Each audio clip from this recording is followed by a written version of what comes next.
ഈ 150 സങ്കീർത്തനങ്ങളിൽ ഏതാണ്ട് 100ഓളം സങ്കീർത്തനങ്ങളും ദാവീദിനാൽ എഴുതപ്പെട്ട സങ്കീർത്തനങ്ങളാണ്.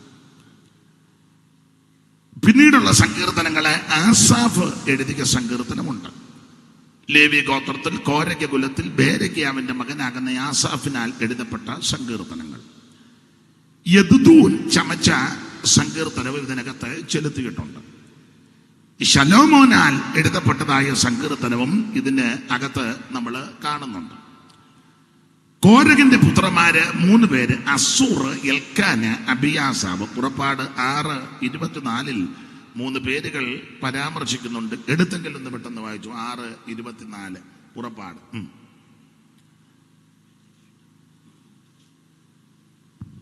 കോരഹിന്റെ പുത്രന്മാർ അസൂർ, എൽക്കാന, അബിയാസാവ്. കോരഹിന്റെ പുത്രന്മാര് അസൂർ, എൽക്കാന്, അബിയാസാവ് 3 പേര്. അപ്പൊ ഇവര് ചേർന്ന് ചില സങ്കീർത്തനങ്ങൾ പാടി ദൈവത്തെ മഹത്വപ്പെടുത്തി. ഇസ്രായേലിലെ പ്രഥമ മഹാപുരോഹിതനാകുന്ന അഹറോന്റെ നിര്യാണത്തോടുള്ള ബന്ധത്തിൽ അഹറോന്റെ അനുജനാകുന്ന പഴയ നിയമത്തിന്റെ മധ്യസ്ഥനാകുന്ന മോശയുടെ വളരെ വിലപ്പെട്ട പ്രാർത്ഥനയാണല്ലോ 90-ാം സങ്കീർത്തനം. കുടുംബ പ്രാർത്ഥനയ്ക്ക് ഇത് മിക്കവരും വായിക്കാറില്ല. 91-ാം മിക്കവരും വായിക്കുന്നത്. എന്നാൽ 90-ാം സങ്കീർത്തനം മോശയുടെ പ്രാർത്ഥന വളരെ അർത്ഥസമ്പുഷ്ടമായ വരികളും വാക്കുകളുമാണ്. 91-ാം സങ്കീർത്തനത്തെ പറ്റി വേദപണ്ഡിതാക്കളിൽ ചിലര് പറയുന്നത് യോശുവ എഴുതിയ സങ്കീർത്തനമാണ്. അങ്ങനെ സങ്കീർത്തനങ്ങളുടെ നീണ്ട പട്ടിക, പേര് പറയാത്ത സങ്കീർത്തനങ്ങളുണ്ട്. നമുക്കറിയാം, സങ്കീർത്തനം പഠിപ്പിക്കുന്നവർ പറഞ്ഞ് പഠിപ്പിക്കാറുണ്ട്. അജ്ഞാത സങ്കീർത്തനം, ആരോഹണ സങ്കീർത്തനം, അവരോഹണ സങ്കീർത്തനം, ശാപ സങ്കീർത്തനങ്ങള്, മശീക സങ്കീർത്തനങ്ങള്, ഇടയ സങ്കീർത്തനങ്ങൾ, പ്രേമ സങ്കീർത്തനങ്ങൾ, പിന്നെ ഇരട്ട സങ്കീർത്തനങ്ങൾ. ഇങ്ങനെ സങ്കീർത്തനങ്ങളുടെ വളരെ പട്ടികയുണ്ട്. നമ്മൾ ഇന്ന് രാത്രി വായിച്ചത് 2-ാം സങ്കീർത്തനം 12-ാം വാക്യമാണ്.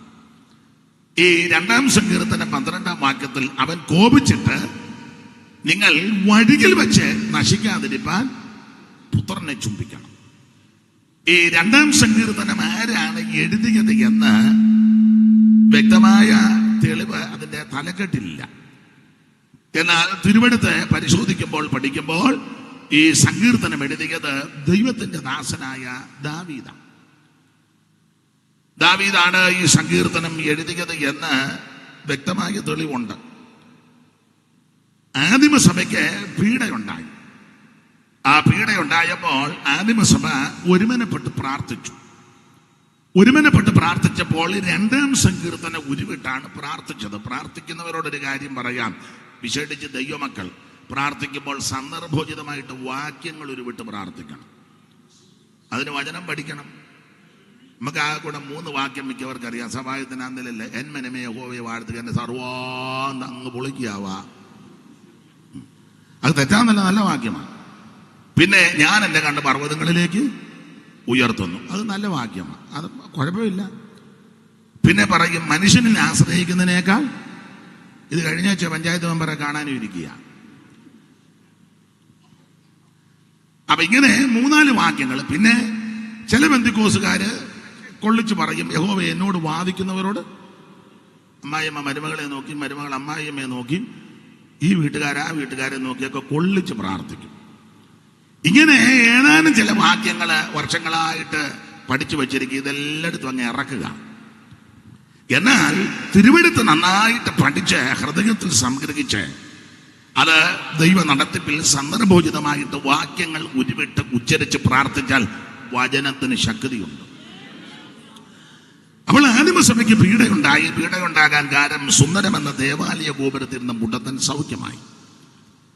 പത്രോസ് യോഹന്നാനോട് കൂടെ അവനെ ഉറ്റുനോക്കി, 2 പേരുടെ. അതാ ശുശ്രൂഷയുടെ ഐക്യതയാണ്. അതുകൊണ്ട് അവന് സൗഖ്യവും കിട്ടി. ഇന്ന് എല്ലാവരും ഒറ്റയ്ക്ക് നോക്കാൻ നടക്കുക. 2 പേരോട് ഒന്നിച്ച് നോക്ക്. എല്ലാവരും ഒറ്റക്കണ്ണന്മാരാ. പണ്ട് ഒരു ഒറ്റക്കണ്ണൻ ജോർച്ചാനുണ്ടായിരുന്നു. കണ്ടാ തോന്നും 2 കണ്ണും കാണാന്ന്, പക്ഷെ ഒറ്റക്കണ്ണേ കാണാം. ഇങ്ങനെ നോക്കും. അപ്പം ഒറ്റയ്ക്ക് നോക്കിയാലൊന്നും നടക്കില്ല. ശുശ്രൂഷയുടെ ഐക്യതയാണ്. ഇന്ന് ഞാൻ സഹിതം പലരും പറയും, കർത്താവേ വേവ് കൂട്ടി നോക്കുമ്പോൾ ഒന്നും നടക്കരുത്, ഞാൻ നോക്കുമ്പോൾ എല്ലാം അതുകൊണ്ടൊന്നും നടക്കുന്നില്ല. ദേവകുട്ടി നടക്കുന്നില്ല, പുള്ളി നടക്കുന്നില്ല. പത്രോസ് യോഹന്നാനോട് കൂടെ അവനെ ഉറ്റുനോക്കി അവനോട് പറഞ്ഞു, നീ ഞങ്ങളെ, അത് വലിയ പ്രാഗൽഭ്യം ഉണ്ടല്ലോ കോള്, നീ ഞങ്ങളെ, നമ്മളാരും അത് പറഞ്ഞു, നമ്മളെല്ലാം പറഞ്ഞ് മേളിലോട്ട് നോക്കിക്കോണം, ഷീറ്റ് കാണുന്നുണ്ട്, അല്ല എന്നാ കാണാനാ, ഞങ്ങളെ നോക്കാനും ഉണ്ട്, നോക്കിയാൽ പലതും പഠിക്കാനും ഉണ്ടതാ, നീ ഞങ്ങളെ നോക്കേ, യേശുവിന്റെ നാമത്തിൽ എഴുന്നേക്കാൻ പറഞ്ഞു. അന്നേരം സൗഖ്യമായവൻ തുള്ളി ചാടി പള്ളിക്കകത്ത് ചെന്നു. അവനെ തുള്ളിച്ചൊന്നുമില്ല, അവൻ തുള്ളിക്കോളും. ഇപ്പം നമ്മൾ എല്ലാവരെയും അങ്ങ് തുള്ളിപ്പിക്കുക. ഈ തുള്ളൽ പ്രസ്ഥാനം കുഞ്ചൻ നമ്പ്യാരുടെയാണ്, ഒറ്റ രാത്രി കൊണ്ടുണ്ടാക്കിയതാണ്. അമ്പലപ്പുഴ ക്ഷേത്രത്തിലെ മിഴാവ് കൊട്ടിക്കൊണ്ടിരിക്കുകയായിരുന്നു. ചാക്യാർ കൂത്ത് പറയുമ്പം പാവത്താൻ ഉറങ്ങിപ്പോയി. അപ്പം ചാക്യാർ പുള്ളിയെ ആക്ഷേപിച്ച് സദസ്സ് വെച്ച് പരിഹസിച്ചു. ദുഃഖവും അരിശവും മനോവേദനയും എല്ലാം കൂടെ വർദ്ധിച്ചപ്പോൾ പുള്ളി അവിടെ പോയിരുന്ന കല്യാണ സൗഗന്ധികം രാത്രി എഴുതി ക്രമപ്പെടുത്തി പിറ്റേന്ന് അപ്പറെ ചാക്യാർ ആലമ്പലത്തിൽ കൂത്ത് കണ്ടപ്പോൾ പുള്ളി ഇപ്പറ ഇരുന്ന് തുള്ളൽ പ്രസ്ഥാനത്തിന് ആരംഭം കുറിച്ചു. കല്യാണ സൗഗന്ധികം, നോക്കടാ നമ്മുടെ മാർഗേ കിടക്കുന്ന മർക്കടാ നീ അങ്ങ് മാറിക്കിടാശടാ ദുർഘട സ്ഥാനത്ത് വന്ന് കിടക്കുവാൻ പഠിച്ചില്ലയോ?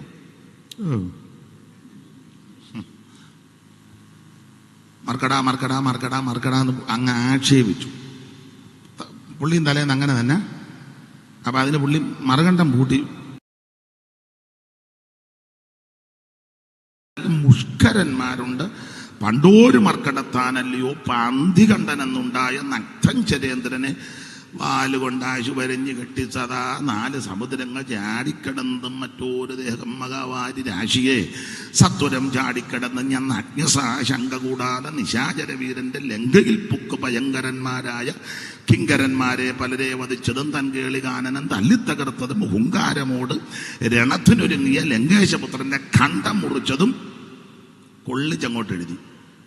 പങ്കേര് കാക്ഷിയാം വൈദേഹി തന്നോട് സങ്കലേശമെല്ലാം പറഞ്ഞു കളഞ്ഞതും യുദ്ധത്തിനെത്തിയ നഗ്ധൻ ചരേന്ദ്രന്റെ തേർത്തട്ടിലമ്മാർ ചാടിക്കരയിട്ട് ചണ്ടമായുള്ള ഒരു പാണീതനം കൊണ്ട് ഖണ്ഡസ്ഥലങ്ങളിൽ താടനം ചെയ്തതും മാനമുള്ള ആളുകൾ ഞങ്ങളുടെ ജാതിയിൽ ഞാൻ അറിയുന്നോർ പലരുണ്ടു പാണ്ഡവ.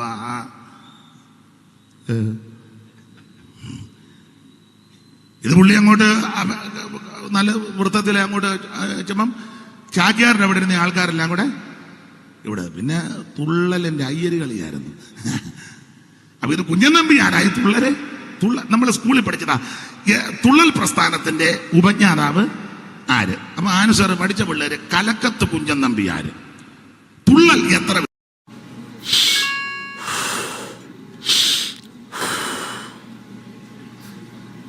മെസ്സേജ് വന്നിരിക്കുക.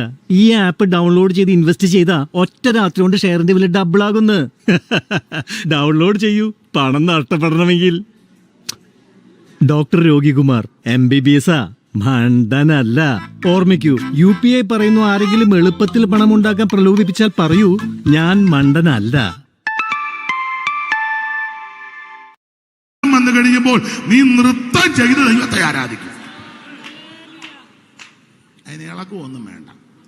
സൗഖ്യം പ്രാപിച്ചവൻ തുള്ളിച്ചാടി ദൈവാലയത്തിന്റെ ഉള്ളിൽ ചെന്നു. അതിനോട് ബന്ധപ്പെട്ട് പ്രശ്നമായിരുന്നു. ഇതിനെ കാരണക്കാരായ പത്രോസിനെ യോഹന്നാനെ പിടിച്ച് നടുവ് നിർത്തി ശാസിച്ചു, മിണ്ടരുത്, ഈ നാമത്തിൽ ഇവിടെ മിണ്ടിപ്പോകരുത്. ഇങ്ങനെ പീഡയേറ്റ ദൈവദാസന്മാർ പൊടുന്നനെ സഭയിൽ വന്ന് തങ്ങൾക്കുണ്ടായ പീഡയെ പറ്റി ആദിമ സഭയിൽ അറിയിച്ചു. അന്നേരം അവര് പറഞ്ഞു, നമുക്ക് മെമ്പറിനെ കാണാം, MLA കാണാം, MP കാണാം.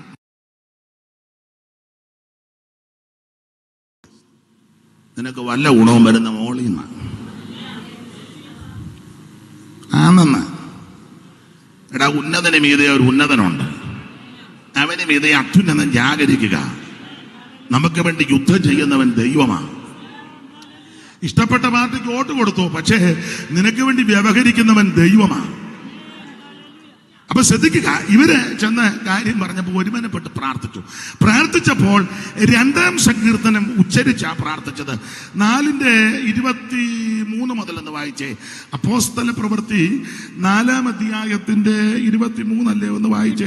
ശേഷം അത് തന്നെ അടുക്കൽ ചെന്നു മഹാപുരോഹിതന്മാരും മൂപ്പന്മാരും തങ്ങളോട് പറഞ്ഞത് എല്ലാം അറിയിച്ചു. അത് കേട്ടിട്ട് അവർ ഒരുമനപ്പെട്ട് ദൈവത്തോട് നിലവിളിച്ച് പറഞ്ഞത്, ആകാശവും ഭൂമിയും സമുദ്രവും അവയിലുള്ള സകലവും ഉണ്ടാക്കിയ നാഥനെ ജാതികൾ കലഹിക്കുന്നു. ഇത് 2-ാം സങ്കീർത്തനം 1-ാം വാക്യമാണ്. വിട്ടയച്ച ശേഷം അവർ കൂട്ടാളികളുടെ അടുക്കൽ ചെന്ന മഹാപുരോഹിതന്മാരും മൂപ്പന്മാരും തങ്ങളോട് പറഞ്ഞതെല്ലാം അറിയിച്ചു. ഇത് കേട്ടിട്ട് അവർ ഒരുമനപ്പെട്ട് ദൈവത്തോട് നിലവിളിച്ച് പറഞ്ഞത്, ആകാശവും ഭൂമിയും സമുദ്രവും അവയിലുള്ള സകലതും ഉണ്ടാക്കിയ നാഥനെ. അടുത്ത വാക്യം, ജാതികൾ കലഹിക്കുന്നത്. ഇത് 2-ാം സങ്കീർത്തനം 1-ാം വാക്യം ഉരുവിടുക. ജാതികൾ കലഹിക്കുന്നതും വംശങ്ങൾ വ്യർത്ഥമായതും നിരൂപിക്കുന്നത് എന്ത്? ഭൂമിയിൽ രാജാക്കന്മാർ അണിനിരക്കുകയും അധിപതികൾ കർത്താവിന് വിരോധമായും അവന്റെ അഭിഷേകത്തിന് വിരോധമായി ഒന്നിച്ചു കൂടുകയും ചെയ്തിരിക്കുന്നു എന്ന് നിന്റെ ദാസനായ ദാവീദ്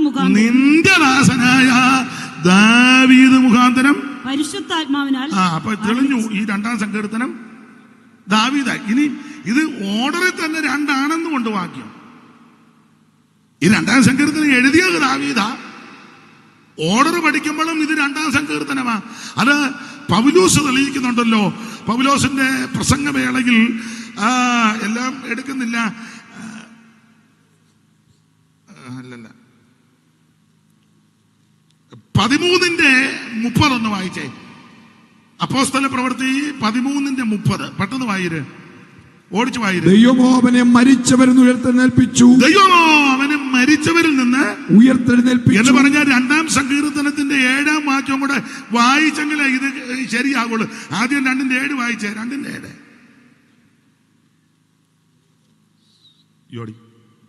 ഞാനൊരു നിർണയം പ്രസ്താവിക്കുന്നു. യഹോവ എന്നോട് അരുളി ചെയ്തത്, നീ എന്റെ പുത്രൻ, ഇന്ന് ഞാൻ നിന്നെ ജനിപ്പിച്ചിരിക്കുന്നു. ഇത് മശിക സങ്കീർത്തനമാണ്. അപ്പൊ 2:7 പറയുക, നീ എന്റെ പുത്രൻ, ഇന്ന് ഞാൻ നിന്നെ എന്ന് പറഞ്ഞാൽ യേശു വീണ്ടും ജനിച്ചെന്നല്ല അതിന്റെ അർത്ഥം. ഒറ്റ വാക്ക് പറഞ്ഞാൽ പൗലോസ് തെളിയിച്ചത് മരിച്ചവരിൽ നിന്ന് ആദ്യം ജനിച്ചവൻ.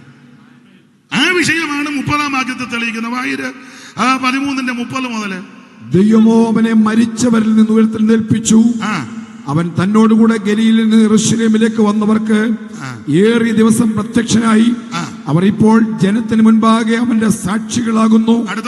ദൈവം പിതാക്കന്മാരോട് ചെയ്ത വാഗ്ദത്തം യേശുവിനെ ഉയർത്തെഴുന്നേൽപ്പിച്ചതിനാൽ ഉയർത്തെഴുന്നേൽപ്പിച്ചതിനാൽ മക്കൾക്ക് നിവർത്തിച്ചിരിക്കുന്നു എന്ന് ഞങ്ങൾ നിങ്ങളോട് സുവിശേഷിക്കുന്നു. അടുത്തത്, നീ എന്റെ പുത്രൻ, ഇന്ന് ഞാൻ നിന്നെ ജനിപ്പിച്ചു എന്ന് 2-ാം സങ്കീർത്തനം. അപ്പൊ ക്ലിയറായി 2 തന്നെയാണ്, തെറ്റിയിട്ടില്ല.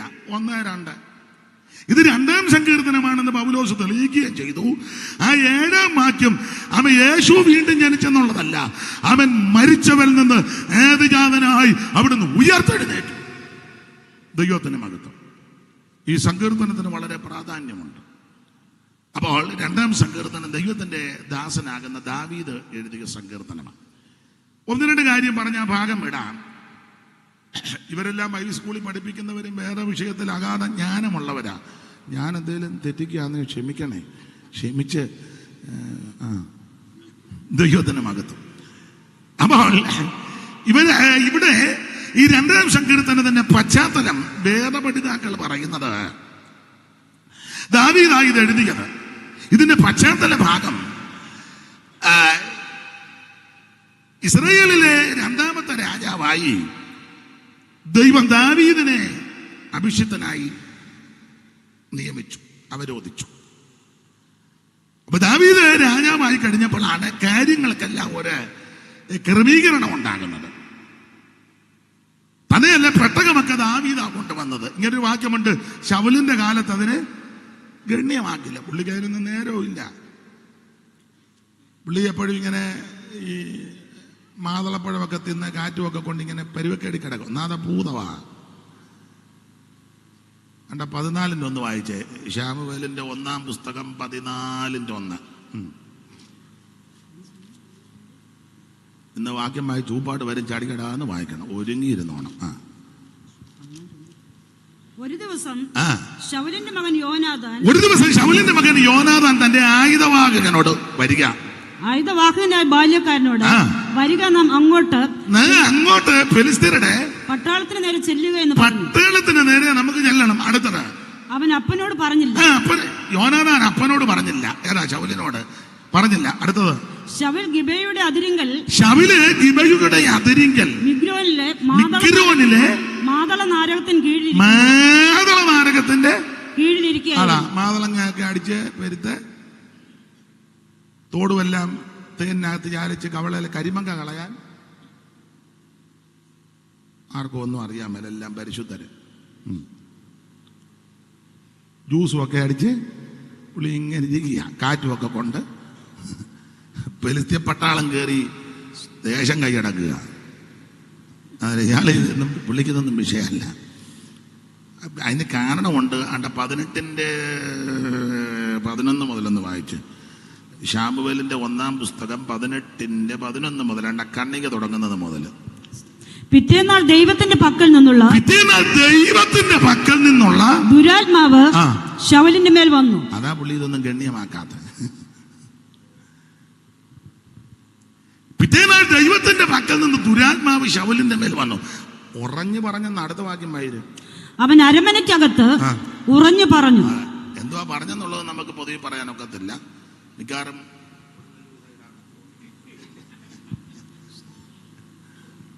അങ്ങനെയൊക്കെ നമ്മുടെ ആൾക്കാരും ഉണ്ട്. ഉറഞ്ഞു പറയുന്ന ആളെ കമ്മിറ്റി കൂടുമ്പോഴാ കണ്ടവാനം നിനക്ക് ഭൂതവാ. ദൈവത്തിന്റെ പക്കം ദുരാത്മാവ് ഇവന്റെ മേൽ ബാധിച്ച് ഇവൻ അരമനക്കകത്ത് ഉറഞ്ഞു പറയുക, പിച്ചുമ്പേയുമൊക്കെ ആയി പറയാൻ. അപ്പൊ അതുകൊണ്ട് പുള്ളിക്ക് ഈ പെട്ടകമൊന്നും വലിയ വിഷയമല്ല, ഗണ്യമാക്കുന്നില്ല. അതുകൊണ്ട് പുള്ളി മിഖ്രോനിൽ മാതളനാരകത്തിന്റെ കീഴിൽ പോയി ഇരിക്കുക. പക്ഷെ യോനാഥാൻ അങ്ങനല്ല, മിടുക്കനാ. അവൻ നേരെ അങ്ങോട്ട് പോയി. അപ്പൊ ചുരുക്കി പറഞ്ഞാൽ, എന്നാൽ ദാവീദിന്റെ കാലത്തായി ഇതിനെല്ലാം ഒരു ക്രമീകരണം വരുത്തുന്നത്. മില്ലോ പണിതു, സംഭാര നഗരം പണിതു, കോട്ട പണിതു, ആഭ്യന്തരത്തെ സുസജ്ജമാക്കി. പിന്നീട് മുൻപോട്ട് പഠിച്ചു വരുമ്പോൾ ആരാധനയ്ക്ക് ഒരു ക്രമീകരണം വരുത്തി, പാട്ടുകാരെ നിയമിച്ചു, ആസാഫിനെ തലവനാക്കി, പുരോഹിതന്മാരെ കൂറിന്റെ ക്രമത്തിൽ, അബിയാക്കൂർ മുതൽ സെക്കറിയാക്കൂർ വരെ 24 കൂറിന്റെ ക്രമത്തിൽ ശുശ്രൂഷക്കാരെ നിയമിച്ചു, എല്ലാത്തിനും ഓർഡറാക്കി. ഇതെല്ലാം ക്രമീകരണം എടുത്തിട്ട് ദാവീദ് പറഞ്ഞു, ഞാൻ സിയോൻ കോട്ട പിടിക്കാൻ വരുവാന്ന് പറഞ്ഞു. സിയോൻ കോട്ട, അന്ന് സിയോൻ കോട്ടയ്ക്കകത്ത് യബൂസ്യരാണ് കുടിയിരിക്കുന്നത്. അപ്പൊ ദാവീദ് സിയോൻ കോട്ട പിടിക്കാൻ വരുന്നെന്ന് പറഞ്ഞപ്പോൾ അന്ന് സിയോൻ കോട്ടയ്ക്കകത്തുള്ള യബൂസ്യരെല്ലാം കൂടെ പറഞ്ഞ്, ദാവീദ് ഇവിടെ കിടക്കത്തില്ല. അവനതിനുള്ള കെൽപ്പും കടയൊന്നുമില്ല, പിന്നെ അവനിവിടെ വരികയല്ലെന്ന് പറഞ്ഞു. അതെന്നാ എടാ, അവനിവിടെ വന്നാൽ നമ്മൾ ആരോഗ്യമുള്ളവരാരും പോകണ്ട, ഇവിടുത്തെ ഞൊണ്ടന്മാരെ അങ്ങോട്ട് വിട്ടാൽ മതി. ഇവിടുത്തെ ഞൊണ്ടനുള്ളതേ ഉള്ളത് ദാവീദ് തന്നെയല്ല, കണ്ണ് കാണുന്ന ഒന്നും പോകണ്ട, പൊട്ടക്കണ്ണന്മാരെ വിട്ടാൽ മതി. കണ്ണ് കാണാത്തന്നെ അടിക്കാനുള്ളതേ ഉള്ളത് ദാവീദ്. ഇവിടുത്തെ മുടന്തന്മാരും കുരുടന്മാരും വായിച്ച് 5:5 വായിര്. 5:5 ശാമുവേലിന്റെ 2-ാം പുസ്തകം 5:5 പെട്ടെന്ന് വായിര്. അവൻ ഹെബ്രോനിൽ യഹൂദയ്ക്ക് 7 സംവത്സരം, ഹെബ്രോനിലെ 7 വർഷവും എല്ലാ ഇസ്രായേലിനും കൂടെ ഒരു 33, അങ്ങനെ 33 വേഴും 40. ഇനി അടുത്ത വാക്യം വായിര്. രാജാവും അവന്റെ ആളുകളും യെരൂശലേമിലേക്ക് ആ ദേശത്ത് നിവാസികളായ യെബൂസ്യരുടെ നേരെ പുറപ്പെട്ടു. ആ ദേശത്തിലെ നിവാസികളാകുന്ന യെബൂസ്യരുടെ നേരെ പുറപ്പെട്ടു. അപ്പൊ ഈ കനാനിൽ കുടിയിരിപ്പ് ശക്തികൾ ഒത്തിരി ഉണ്ട്. ഹിർവ്യരുണ്ട്, അർഗ്യരുണ്ട്, പെരിസരുണ്ട്, യബൂസ്യരുണ്ട്, അമോര്യരുണ്ട്, ഹിത്യരുണ്ട്, പല വകുപ്പുകളാണ്. ഇതെല്ലാം ഇങ്ങനെ കുത്തിയിരിക്കുക, യാതൊരു ഗുണവും ഇല്ല. നമ്മുടെ യോഗത്തിന് വന്ന് വെറുതെ കുത്തിയിരുന്നേച്ച് പോകുന്ന ആൾക്കാരുണ്ട്. ഒരു കൈ അടിക്കാട്ട്, പാട്ട് പാടുകാട്ട്, സ്വപ്ന വന്ന് യബൂസ്യനിരിക്കും പോലെ. അപ്പൊ ഇത് കുത്തിയിരിപ്പ് കേസാണ്. നമ്മൾ റോഡൊക്കെ പോകുമ്പോൾ വെറുതെ ഇരിക്കുന്ന ആൾക്കാരെ കണ്ടിട്ടില്ലേ? ഒരു ജോലി ആൾക്കാരെ എല്ലാം കൊണ്ട് വിടുന്ന കാണാം. കുത്തിയിരിപ്പ് കേട്ടോ കേസ് ഒത്തിരി ഉണ്ട്. ചില സ്ത്രീകളും അങ്ങനെ ചുമ്മാ സിറ്റൗട്ടിൽ കയറിയിരിക്കുക. എന്തെല്ലാം ജോലിയുണ്ട്, ഒരു ഗുണവുമില്ല. അപ്പൊ ഇവിടെ യെബൂസ്യരെ കുടിയിരിക്കുക ഈ സിയോൻ കോട്ടയ്ക്കകത്ത്. അപ്പോൾ ദാവീദ് അങ്ങോട്ട് പോകുക സിയോൻ കോട്ട പിടിക്കാൻ. അടുത്ത വാക്യം. ദാവീദിനവിടെ കടപ്പാൻ കഴിയില്ല എന്ന് വെച്ച് ദാവീദിനവിടെ കടപ്പാൻ കഴിയുകയില്ല എന്ന് വെച്ച് അവർ ദാവീദിനോട് നീ ഇവിടെ കടക്കയില്ല, നീ ഈ യെരൂശലേമിൽ കയറുകയല്ല, സിയോൻ കോട്ടയിൽ കയറുകയല്ല. കാരണം നിന്നെ തടുപ്പാൻ കുരുടരും മുടന്തരും മതി എന്ന് പറഞ്ഞു. നിന്നെ തടുക്കാൻ മുടന്തന്മാരും കുരുടന്മാരും മതി എന്ന് പറഞ്ഞ ആക്കമുള്ള ഒറ്റ വേണ്ട, ആക്കമില്ലാത്തവനെ ഉള്ളു. നീ കണ്ണ് കാണുന്നവനൊന്നും നിന്റെ നേരെ വന്നിട്ട് കാര്യമില്ല, കണ്ണുപൊട്ടനെ വിട്ടാ മതി, അതിനെ ഉള്ളെന്ന് നീ ആക്ഷേപിച്ചതാ. ചില തമ്മിൽ വഴക്കുണ്ടാക്കും പറഞ്ഞില്ല, ഓ ഞാൻ അതിനെ ഉപയോഗിച്ച അവനെ തല്ലാൻ, ഓ അവനെ ഞാൻ തല്ലാനില്ല, അല്ല അവൻ അടിക്കുമെന്ന് പറഞ്ഞ് ഇങ്ങനെ ബില്ലെന്ന് കണ്ടു, ഓ അവനെ ബില്ലെന്നേ ഉള്ളു, ഞാൻ പുറം കൈക്ക് ഒരു തട്ട് കൊടുത്താ അതിനെ ഉള്ളു, പിന്നെ തല്ലാനില്ല. അത് ആക്ഷേപിക്കുന്നതാണ്. പണ്ട് നമ്മുടെ ഒരു ഉപദേശി വേറൊരു ഉപദേശിയെ പറ്റി പേരൊന്നും പറഞ്ഞില്ല. അപ്പം പറഞ്ഞു, അച്ചായ പുള്ളി നന്നായിട്ട് ദൈവവചനം പറയും, നല്ല അടുക്കടുക്കാട്ടോ, എന്തോ ഡീപ്പാ, ഈ പുള്ളിക്ക് ഇഷ്ടപ്പെട്ടില്ല, ഈ കൊമ്പ ഉടനെ പുള്ളി പറയണേ എടാ. അപ്പം ഈ നന്നായിട്ട് പറയുമെന്ന പുള്ളി വളരെ മെലിഞ്ഞ് നീളം കുറഞ്ഞ് പക്ഷെ നന്നായിട്ട് വചനം പറയും. മറ്റേ പുള്ളിക്ക് ഇച്ചിരി വണ്ണമൊക്കെ ഉണ്ട്. അപ്പോൾ പുള്ളിക്കത് ഇഷ്ടപ്പെട്ടില്ല. അപ്പം ഞങ്ങൾ പറഞ്ഞു, അച്ഛാ അത് പുള്ളി നന്നായിട്ട് ദൈവം അവനൊരു വട്ട് സോഡ പൊട്ടിച്ചു കുടിക്കാനുള്ള കെൽപ്പുണ്ടോ എന്ന്.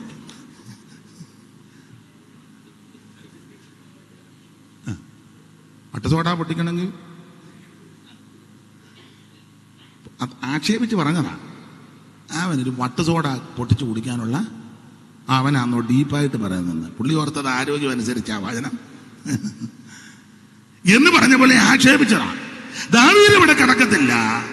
ദാവീദ് ഇവിടെ കിടക്കാൻ ഇവിടുത്തെ മുടന്തന്മാരും കുരുടന്മാരും അത് തടുപ്പാൻ. അപ്പൊ ഈ പഴയ നിയമ പ്രമാണമായതുകൊണ്ട് പല്ലിന് പകരം പല്ലും കണ്ണിന് പകരം കണ്ണുമൊക്കെയാണല്ലോ. ദാവീദിന് ഇത് കേട്ടപ്പോൾ ശുണ്ഠിയും അരിശവും വൈരാഗ്യമൊക്കെ തോന്നി. അപ്പൊ ദാവീദ് പറഞ്ഞു, അങ്ങനെ തന്നെ ഒരു കാര്യം ചെയ്യ്, യെബൂസ്യനെ അവിടെ ഇരിക്കട്ടെ, ആദ്യം ഇവിടുത്തെ മുടന്തനെയും കുരുടനെയും തട്ടണം. സിയോൻ കോട്ടയ്ക്കകത്ത് ഒരൊറ്റ മുടന്തനും കുരുടനും ഇനി അടിച്ചു നിരത്താൻ പറഞ്ഞു.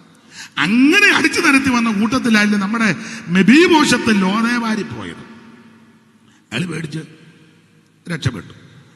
അപ്പൊ ചുരുക്കി പറഞ്ഞ യെബൂസ്യര് മൊത്തം ദാവീദിനെതിരെ ഇളകി. മാത്രമല്ല അധ്യായം പഠിച്ചു വരുമ്പോൾ ഫെലിസ്ത്യരും 2 വട്ടം ഇളകി. ഇനി അതിന്റെ എല്ലാ വാക്യം എടുക്കുന്നില്ല. 18-ാം വാക്യം വായിച്ചേ. 5:18.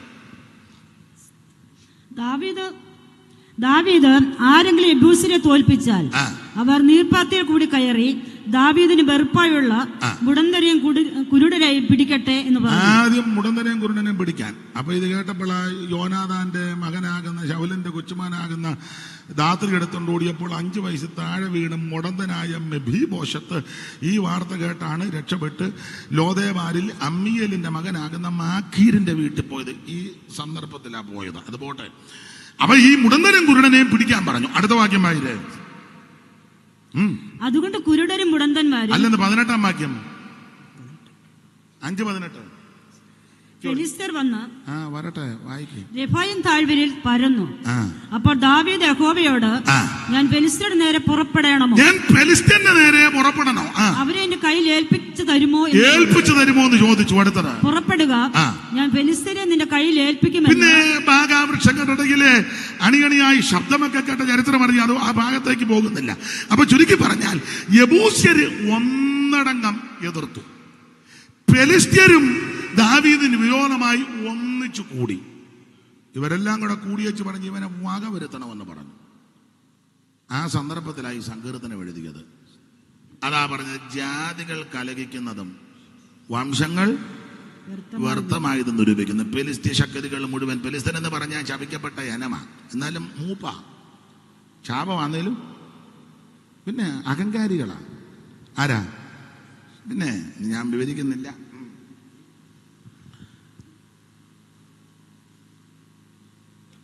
ഭയങ്കര അഹങ്കാരമാണ്. അത്താഴം വെക്കാനില്ലേ അഹങ്കാരത്തിന്. ഇത് നോഹയുടെ കൊച്ചുമക്കളാ ഫെലിസ്ത്യര്. നോഹയ്ക്ക് 3 മക്കളാ. ആരൊക്കെയാ? ശേം, ഹാം, ആ യാഫത്ത്. നോഹിന്റെ തനകരാം, ഇത് പാട്ടല്ല കേട്ടോ, ശ്ലോകമാണ്.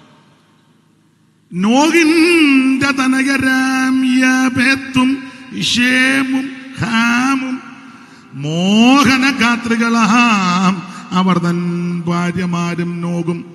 നോകിന്റെ പക്കിനിയും വീടിന് കാവൽ നിൽക്കും കുക്കുരം. അത് പെട്ടകത്തിൽ കയറിയ ചരിത്രം പറയുക. അപ്പൊ നോഗയ്ക്ക് 3 മക്കളെ, ഷേം, ഹാം, യാഫത്ത്. ഷേമിന്റെ 10ാം തലമുറയാ അബ്രഹാം. ഹാമിന്റെ വംശത്തിൽപ്പെട്ടതാണ് ഫെലിസ്ത്യര്. അമ്മാമയെ പെട്ടെന്ന് വായിക്കാമോ? പേരെന്തുവാ? മിനി. വായിരു. ഉൽപ്പത്തി പുസ്തകം 10-ാം അധ്യായത്തിന്റെ 1-ാം വാക്യം 10-6, 10-13, 11-ന്റെ 10, 12, 14, 16, 18, 20, 22, 24, 26, 27 മുതൽ താഴോട്ട് ആദ്യം 10-ന്റെ 1 വായിരു.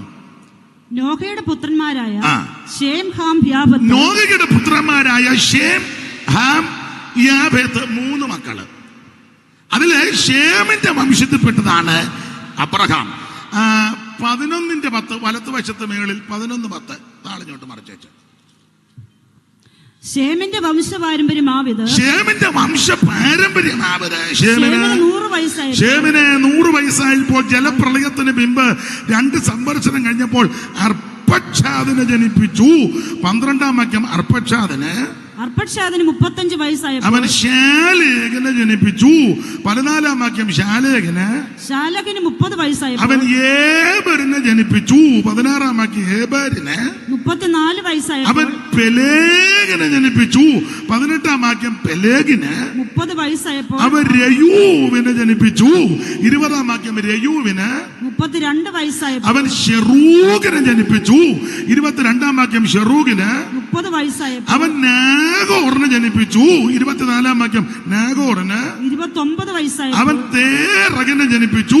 26-ാം വാക്യം തേറകിന് 70 വയസ്സായപ്പോൾ അവൻ അബ്രാം, നാഹോർ, ഹാരാൻ എന്നിവരെ ജനിപ്പിച്ചു. 27 തേരഹിന്റെ വംശപാരമ്പര്യമാവിത്. തേരകിന്റെ വംശപാരമ്പര്യമാവിത്. തേരഹ് അബ്രഹാമിനെ, അബ്രഹാമെന്നില്ല, അബ്രാമിനെയും തേരക അബ്രാമിനെയും നാഗോറിനെയും ആരാനെ ജനിപ്പിച്ചു. ആരാൻ ലോത്തിനെ ജനിപ്പിച്ചു. എന്നാൽ ആരാൻ തന്റെ ജന്മദേശത്ത് വെച്ച് കൽദേരുടെ പട്ടണമായി ഊരിവെച്ച് തന്റെ അപ്പനാകുന്ന തേരകിന് മുന്നേ മരിച്ചുപോയി. അബ്രാമിന്റെ നാഗോറും ഭാര്യമാരി എടുത്തു. അബ്രാമിന്റെ ഭാര്യയ്ക്ക് സാറായി എന്നും നാഗോറിന്റെ ഭാര്യയ്ക്ക് മിൽക്ക എന്നും പേര്. അടുത്തത് മിൽക്കയുടെയും ഇസ്കായുടെയും അപ്പനായ ഹാരാന്റെ മകൾ തന്നെ. അടുത്തത് സാറാ മച്ചിയായിരുന്നു, സന്തതി ഒന്നും ഉണ്ടായിരുന്നില്ല. അടുത്തത് സാറായി മച്ചിയായിരുന്നു. അത് ഞാൻ പറഞ്ഞല്ലോ. അടുത്തത് പിന്നെ എന്തിനാ പറഞ്ഞത്? അവൾക്ക് സന്തതി ഉണ്ടായിരുന്നില്ല. തേരക്ക് തന്റെ മകനാകുന്ന അബ്രഹാമിനെയും തന്റെ ഹാരാന്റെ മകൻ തന്റെ പൗത്ര ലോത്തിനെയും തന്റെ മകനായ അബ്രഹാമിന്റെ ഭാര്യയായി മരുമകളാകുന്ന സാറായിയും കൂട്ടിക്കൊണ്ട് കൽദയരുടെ ഒരു പട്ടണമായ ഊരിൽ നിന്ന് കനാൻ ദേശത്തേക്ക് യാത്രയാകുവാൻ പുറപ്പെട്ടു. അങ്ങനെ അവർ ഹാരാൻ വരെ വന്നവിടെ പാർത്തു.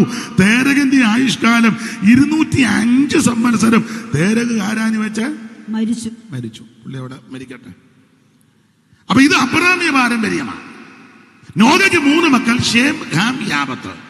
അതിന്റെ ഷേമിന്റെ 10ാം തലമുറ അബ്രഹാം. ആദാം മുതൽ നോഹ വരെ 10 തലമുറയും, നോഹ മുതൽ അബ്രഹാം വരെ 10 തലമുറയും, അബ്രഹാം മുതൽ ദാവീദ് വരെ 14, ദാവീദ് മുതൽ ബാബേൽ പ്രവാസം വരെ 14, ബാബേൽ പ്രവാസം മുതൽ ക്രിസ്തു വരെ 14 എന്നാ സാധാരണ കണക്ക്. സൂക്ഷ്മമായി പഠിച്ചാൽ വേറെ ചില കാര്യങ്ങളുണ്ട്. എന്തായാലും കൊള്ളാം. നോഹയ്ക്ക് 3 മക്കൾ, ഷേം, ഹാം, യാഫത്ത്. ഷേമിന്റെ 10ാം തലമുറ അബ്രഹാം. ഇനി രണ്ടാമത്തവൻ ഹാം. ഹാമിന് 4 മക്കളാ. 10-6 വായിച്ച ഉൽപ്പത്തി 10-6. ഹാമിന്റെ പുത്രന്മാർ കൂശ്, മിസ്രയീം, പൂത്ത്, കനാൻ. 4 പേര്. ഹാമിന്റെ പുത്രന്മാർ കൂശ്, മിസ്രയീം, പൂത്ത്, കനാൻ. അത് രണ്ടാമത്തവൻ മിസ്രയീം. മിസ്രയീമിന് 6 പിള്ളേര്. 13-ാം വാക്യം മിസ്രയീമോ ലുദ്ദീം, അസാമീം, ലഹാബീം, അനാമീം. ആയിക്കോട്ടെ. എന്നാലും വായിച്ചു തരുന്നതിന് വലിയ ഉപകാരം. ദൈവം അനുഗ്രഹിക്കട്ടെ. മിസ്രയീമോ ലൂദി, അനാമീം, ലഹാബീം, അത്ലൂഗീം, പത്ലൂസീം, കത്ലൂസീം. 6 പേര്. അടുത്ത വാക്യം ഇവരിൽ നിന്ന് ഫെലിസ്ത്യർ ഉത്ഭവിച്ചു. ഇതാ ഫെലിസ്ത്യന്റെ ചരിത്രം. ഇങ്ങനെയുള്ള ഈ ഫെലിസ്ത്യൻ ഒന്നിച്ചു കൂടി. ഫെലിസ്ത്യന്റെ ചരിത്രം പഠിക്കുമ്പോൾ ഫെലിസ്ത്യന് 5 പട്ടണം, 5 ക്ഷേത്രം, 5 മല്ലൻ, 5 പ്രഭു, 5 ദൈവം എന്ന്. അതുകൊണ്ടൊക്കെ ആ വേറെ പഠിതാക്കൾ ചെല്ലു പറയുന്ന പുള്ളി പോയപ്പോ 5 കല്ലെടുത്തെന്ന്. സ്തോത്രം. നമുക്ക് ആ ഭാഗം വിട്ടേക്കാം. അപ്പൊ 5 എന്നുള്ള കണക്കാ ഫെലിസ്ത്യന്റെ കണക്കാ. അതുകൊണ്ട് ശമൂവേലിന്റെ 1-ാം പുസ്തകം 6-ാം അധ്യായത്തിന്റെ 17-ാമത്തെ വാക്യം ഒന്ന് വായിച്ചേ. ശമൂവേലിന്റെ 1-ാം പുസ്തകം 6:17.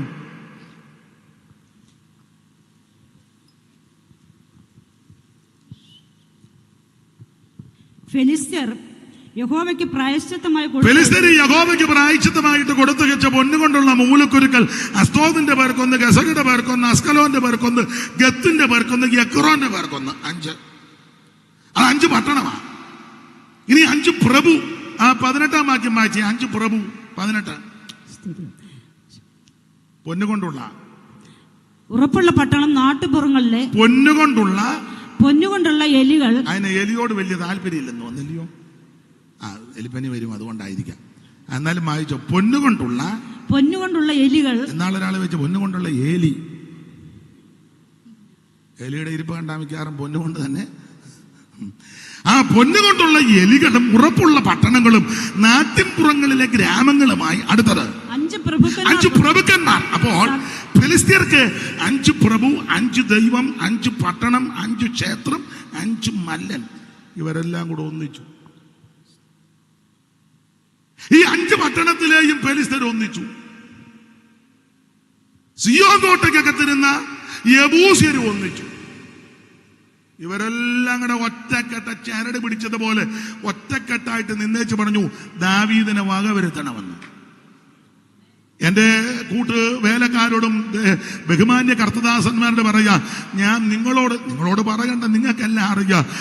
നിനക്കെതിരെ ആര് ചരട് പിടിച്ചാലും, ആര് കരുക്കൾ ഒരുക്കിയാലും, ആര് നിരൂപിച്ചാലും, ദൈവം നിന്നെ ഉയർത്താൻ പദ്ധതി ഇട്ടിട്ടുണ്ടെങ്കിൽ, ദൈവം നിന്നെ ആദരിക്കാൻ പദ്ധതി ഇട്ടിട്ടുണ്ടെങ്കിൽ, ജാതികളുടെ നിരൂപണങ്ങളെ ദൈവം വ്യർത്ഥമാക്കും.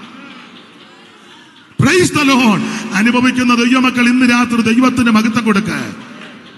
കേരളം ആര് വേണം?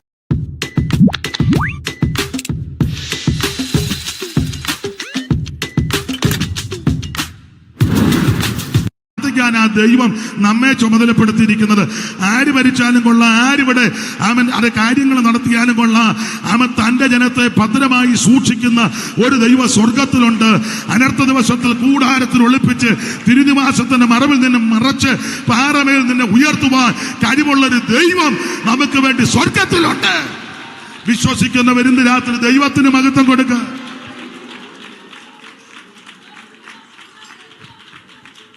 ഇലക്ഷന്റെ സമയം വരുമ്പോ ഉപദേശമാര് വരാ കിടന്ന് അങ്ങനെ എന്തിനും അപ്രാളപ്പെടുന്നു?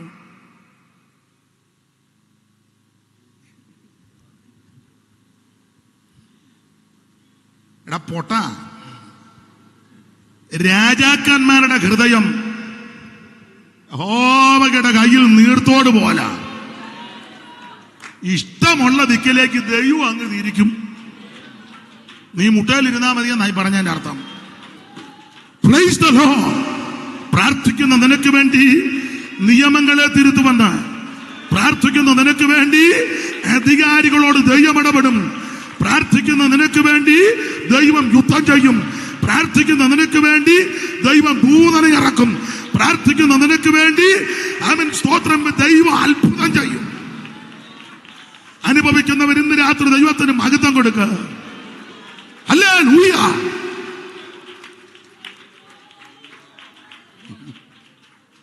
Praise the Lord. Praise the Lord. അപ്പൊ ഇവരെല്ലാം കൂടെ ഒന്നിച്ചങ്ങ് കൂടി. ഫെലിസ്ത്യര് 5 പട്ടണത്തിലുള്ളവര്. ചെറിയ കേസന്മാരെല്ലാം ഭയങ്കര ആറ്റം സൈസുകൾ. ആരാ? ഒന്നാമത് ഭയങ്കര നെടുപ്പവും മയവും മര്യാദയൊന്നും. നിങ്ങൾക്കറിയാമല്ലോ പ്രകൃതി. 17:4 വായിച്ചേ അമ്മാമേ. ശമൂവേലിന്റെ 1-ാം പുസ്തകം 17:4. ഇവന്റെ എല്ലാം പ്രകൃതി നിങ്ങൾക്കറിയാം, എന്നാലും ഒന്ന് വായിച്ചു. അപ്പോൾ ഫെലിസ്ത്യരുടെ പാളയത്തിൽ നിന്ന് ഗത്യനായ ഗോലിയാത്ത് പുറപ്പെട്ടു. അവൻ 6 മുഴവും ഒരു ചാണും എന്നെ പേടിച്ചിട്ട് വായിക്കാൻ നെടുപ്പമുള്ളവനായിരുന്നു. അവന് തലയിൽ ഒരു താമ്ര. അപ്പോൾ ഫെലിസ്ത്യരുടെ പാളയത്തിൽ നിന്ന് തുടർന്ന് ഗത്യനായ ഗോലിയാത്ത് എന്നൊരു മല്ലൻ പുറപ്പെട്ടു വന്നു. അവൻ 6 മുഴവും 1 ചാൺ നെടുപ്പവും, അവന്റെ തലയിൽ വലിയ താമര ശിരസ്ത്രം, അവൻ 5000 ശേക്കൽ തൂക്കമുള്ള താമര കവചം ധരിച്ചു. അവന്റെ കാൽച്ചട്ടിയും ചുമലിൽ താമരം കൊണ്ടൊരു വേലുമുണ്ട്. അവന്റെ കുന്തത്തിന്റെ തണ്ട് നെയ്ത്തുകാരന്റെ പടപ്പ് തടി പോലായിരുന്നെന്ന. കുന്തത്തിന്റെ അലക് 600 ശേക്കൽ ഇരുമ്പ്. ഒരു പരിചയക്കാരൻ അവന്റെ മുമ്പേ നടന്നു. നടക്കട്ടെ. ഈ ടൈപ്പ് സാധനങ്ങളാ പേര് ഇവരെല്ലാം കൂടെ ദാവീദിനെതിരെ ഒന്നിച്ചത്. അല്ല, ഞാഞ്ഞൂലെല്ലാം കൂടെ അല്ല, എല്ലാം കൊലകൊമ്പന്മാരാ. സ്തോത്രം. യബൂസൻ എന്ന് പറഞ്ഞ ആ വാക്കിന്റെ അർത്ഥമൊക്കെ ഉണ്ട്. അവന്മാര് സിയോൻ കോട്ടെ കുടിയിരിപ്പിച്ച കൃതികളാണ്. സകല എണ്ണം കൂടെ ഒന്നിച്ചേച്ച് പറഞ്ഞു, ദാവീദിനെ കയറ്റരുത്, ഇവനെ കൊല്ലണം, ഇവനെ വകവരുത്തണം, ഇതോടെ തട്ടണം. അങ്ങനെ നിങ്ങളെ പറ്റിയൊക്കെ ചിലർ പറയും. ഇനി അവന് സഭ കൊടുക്കരുത്, അവൻ ശുശ്രൂഷിക്കാൻ ഇനി ഇടയാകരുത്, ഒറ്റ വേദിയിൽ അവനെ പോയി പണി നോക്കണമെന്ന് പറയണം. സ്തോത്രം, സ്തോത്രം. എടാ, ദൈവം നിന്നെ ഉയർത്താൻ പദ്ധതി ഇട്ടിട്ടുണ്ടെങ്കിൽ, ദൈവം നിന്നെ ആദരിക്കാൻ പ്ലാൻ ഇട്ടിട്ടുണ്ടെങ്കിൽ, നിനക്ക് വിരോധമായിട്ടുണ്ടാക്കുന്ന ഒരായുധവും ഫലിക്കത്തില്ല. സ്തോത്രം. അനുഭവിക്കുന്നവർ ദൈവത്തിന് മഹത്വം കൊടുക്ക. Praise the Lord. തീയിൽ കൂടി കിടക്കുമ്പോൾ നീ വെന്തു പോകത്തില്ല. അഗ്നിയാലയൊന്നും നിന്നെ ദഹിപ്പിക്കത്തില്ല. നീ വെള്ളത്തിൽ കൂടി കിടന്ന മുങ്ങിപ്പോകത്തുമില്ല. നിന്നെ പരിപാലിക്കുന്ന, സംരക്ഷിക്കുന്ന, സൂക്ഷിക്കുന്ന, രക്ഷിക്കുന്ന ഒരു ദൈവമുണ്ട്. പാട്ട് പാടരുതെന്ന് പറഞ്ഞാലും അന്ന് എന്നാ ചെയ്യാന്? തീയിൽ കൂടി നടന്നാൽ നീ വെന്തു പോകുമ്പോ പെരുവെള്ളങ്ങൾക്ക് നിന്നെ മുക്കാൻ കഴിയുമോ? ഓ, തീയിൽ കൂടി നടന്നാൽ നീ വെന്തു പോകുമ്പോ പെരുവെള്ളങ്ങൾക്ക് നിന്നെ മുക്കാൻ കഴിയുമോ? ദുഃഖത്തിൽ ആശ്വാസമായി, രോഗത്തിൽ ഞാൻ സൗഖ്യമായി, ഓരോ വിപത്തുകളിൽ ശാശ്വത ഭുജങ്ങളാൽ മറോടണച്ചിടും ഈ സ്നേഹസ്വരൂപൻ ആത്മസ്നേഹിതൻ. ഓ, ശാശ്വത ഭുജങ്ങളാൽ മറോടണച്ചിടും ഈ സ്നേഹസ്വരൂപൻ ആത്മസ്നേഹിതൻ. മുൻപടയായി പിൻപടയായി അഗ്നിമേഘ തൂണുകൾ, സൈന്യങ്ങളിൽ അധിപൻ കൂടെയുള്ളതാ. ഓ, മുൻപടയായി പിൻപടയായി അഗ്നിമേഘ തൂണുകൾ, സൈന്യങ്ങളിൽ അധിപൻ കൂടെയുള്ളതാ. യുദ്ധം യഹോവയ്ക്കുള്ള ഓർത്തുകൊള്ളുക, തൻ ശേഖ കൊടിക്കീഴിൽ ആശ്വാസം പ്രാപിക്കാം. ദുഃഖത്തിൽ ആശ്വാസമായി, രോഗത്തിൽ എൻ സൗഖ്യമായി, ഓരോ വിപത്തുകളിൽ ശാശ്വത ഭുജങ്ങളാൽ മാറോടണച്ചിടും ഈ സ്നേഹസ്വരൂപൻ ആത്മസ്നേഹിതൻ. ഓ, ശാശ്വത ഭുജങ്ങളാൽ മാറോടണച്ചിടും ഈ സ്നേഹസ്വരൂപൻ ആത്മസ്നേഹിതൻ. കരമുയർത്തി കർത്താവിന് മഹത്വം കൊടുക്ക. നിനക്ക് വിരോധമുണ്ടാകും ഒരായുധവും ഫലിക്കത്തില്ല. ഞാൻ എപ്പോഴും ചിലതൊക്കെ എൻ്റെ അനുഭവത്തിൽ നിന്നും കൂടെ ആയി പറയുന്നത്. മുമ്പേ കർത്തദാസൻ പറഞ്ഞതുപോലെ പുകഴ്ചയൊന്നുമല്ല, ഞാൻ ശരിക്കിരുന്ന് പ്രാർത്ഥിക്കും.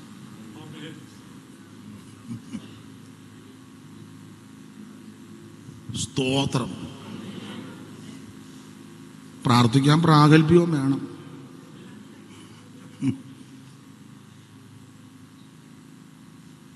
ഞാൻ ദൈവകൃപയെ ശരണപ്പെട്ട് പറയാം.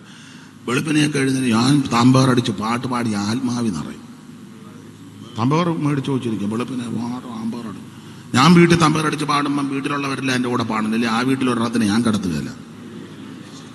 ഇവിടെ ഇത് സുവിശേഷ വേലയ്ക്ക് കിട്ടുന്നതാ ഇതല്ല. നീ ഇതെല്ലാം പൂണന്റെ തീറ്റി എന്ന് വെച്ച് മാണ്ട് കിടന്ന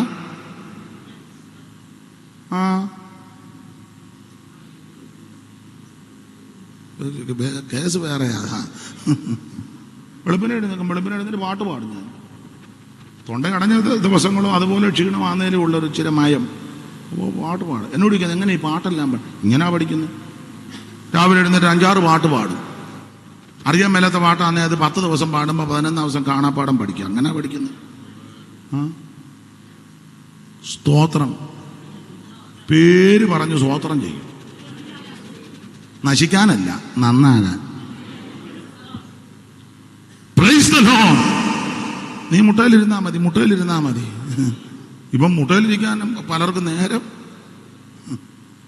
ദൈവത്തിന് മകത്ത് ഒരു ദോഷവും നിനക്ക് വരിക. പുസ്തകം അങ്ങനെ പഠിപ്പിച്ചു. യഹോവയൊരു ദോഷവും തട്ടാതെ വേണ്ട അവൻ നിന്റെ പ്രാണനെ പരിപാലിക്കും. യഹോവ നിന്റെ ഗമനത്തെയും ആഗമനത്തെയും ഇന്ന് മുതൽ എന്നേക്കും പരിപാലിക്കും. സ്തോത്രം. എന്നോടൊരിക്കലെ അടുത്ത കാലത്ത് ഒരാൾ, ഇപ്പോഴല്ല, ഒരു 2 വർഷം മുമ്പ് ഒരാൾ ചോദിച്ചു, ഇനി വെളിയിലോട്ടൊന്നും പോക്ക് നടക്കുകയില്ലായിരിക്കും ഇല്ലയോ? അത് എല്ലാം കേൾക്കണ്ടെന്ന് ഓർത്ത് അങ്ങനെ ഞാൻ മനഃപൂർവ്വം പറഞ്ഞു. ഇങ്ങോട്ട് കയറിയിരിക്കാൻ ഞാൻ പറഞ്ഞതല്ലേ. അതിനെ പിന്നെയും കൊഞ്ചു വലിയും പോലെ പുറകോട്ട് വലിഞ്ഞോട്ട്. ദൈവത്തിന് മഹത്വം. ദൈവം നിന്നെ ഉയർത്തും. ദൈവം നിന്നെ ആദരിക്കും. നീ വിശ്വസ്തയോടെ ദൈവത്തെ ഭജിച്ചാൽ മതി. പരമാർത്ഥികളെ, നീതിമാന്മാരെ, വിശ്വസ്തരെ മാനിക്കുന്നൊരു ദൈവം ഉണ്ടെന്നായി പറഞ്ഞു. അതിന് യോനാഥാൻ ദാവീദിനോട് ഗോതമ്പ് വയലിൽ വെച്ച് പറഞ്ഞത്, ദൈവം നിന്നെ ഉയർത്തും കേട്ടോ. ഞങ്ങളുടെ അച്ചായൻ ശരിയല്ല, പിന്നെ അച്ചായൻ്റെ വീട്ടിൽ താമസിക്കുമ്പം ശരിയല്ലെന്ന് പറഞ്ഞാൽ എങ്ങനെ, അതുകൊണ്ട് ഞാൻ അച്ചായൻ ശരിയല്ലെന്ന് പറഞ്ഞു. അതിന് പറയണ്ട. ദൈവം നിന്നെ ഉയർത്തും. ദൈവം നിന്നെ രാജാവാക്കും. അതിന് കാരണം എന്നാന്ന് ചോദിച്ചാൽ ഞാൻ എപ്പോഴും പറയും, ദാവീദിന്റെ കയ്യിലും ശൗലിന്റെ കൈ കുന്തമാ, ദാവീദിന്റെ കൈ കിന്നരമാ. കിന്നരം നാളെ പറഞ്ഞു, ദാവീദിന്റെ കൈ കിന്നാരം ഉണ്ടെന്ന്. ദാവീദ് ആരോടും കിന്നാരത്തിനൊന്നും പോയില്ല. ഇന്നത്തെ മിക്ക ദാവീദും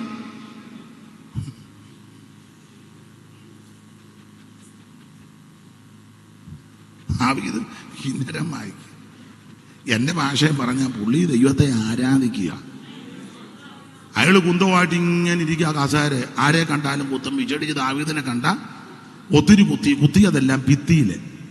ഭിത്തിക്ക് മുഴുവൻ തുളയെന്നും പുട്ടിയടിയാ. കൊട്ടാരത്തിലെന്നും പെയിന്റർമാര്. ഇയാള് ഭൂതം കയറി കുത്തുന്നതെല്ലാം. അമ്മ ഒരു 10:30 കഴിഞ്ഞ് വിളിക്കാൻ പറയാമേ.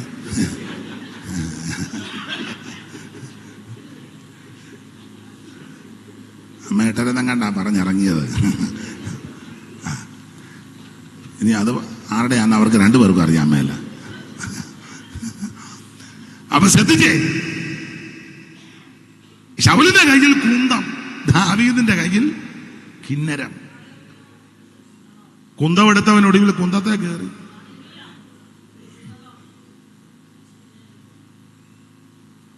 പള്ളയിലോട്ട് കയറ്റി. എന്നിട്ടും ചാകുന്നില്ലെന്നുള്ളതാ. വലിച്ചു കിടക്കുക.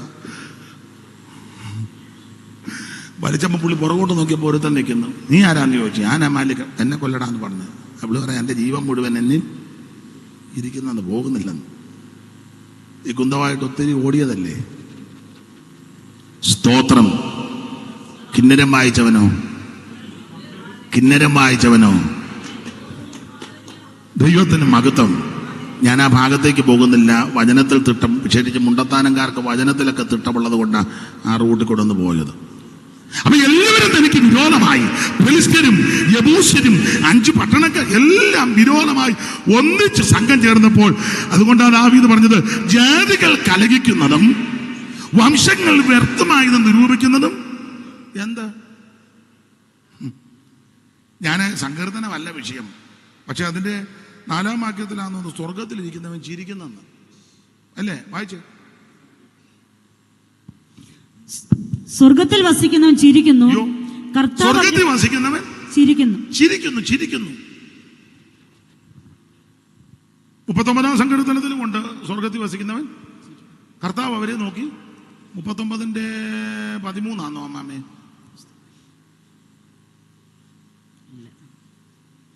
37-13 അല്ലേ?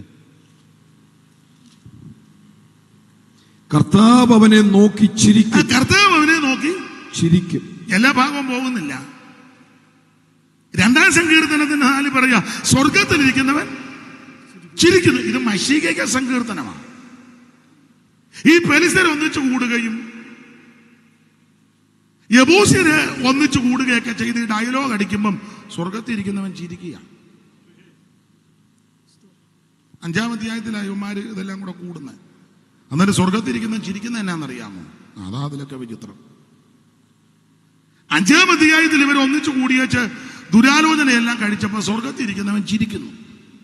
ചിരിക്കുന്നതിന്റെ കാര്യം 6-14 പുള്ളി പൂർണ്ണശക്തിയോടെ ആരാധിക്കാൻ പോവുക. 6:14 വായിര്. ശാമുവേലിന്റെ 2-ാം പുസ്തകം 6:14.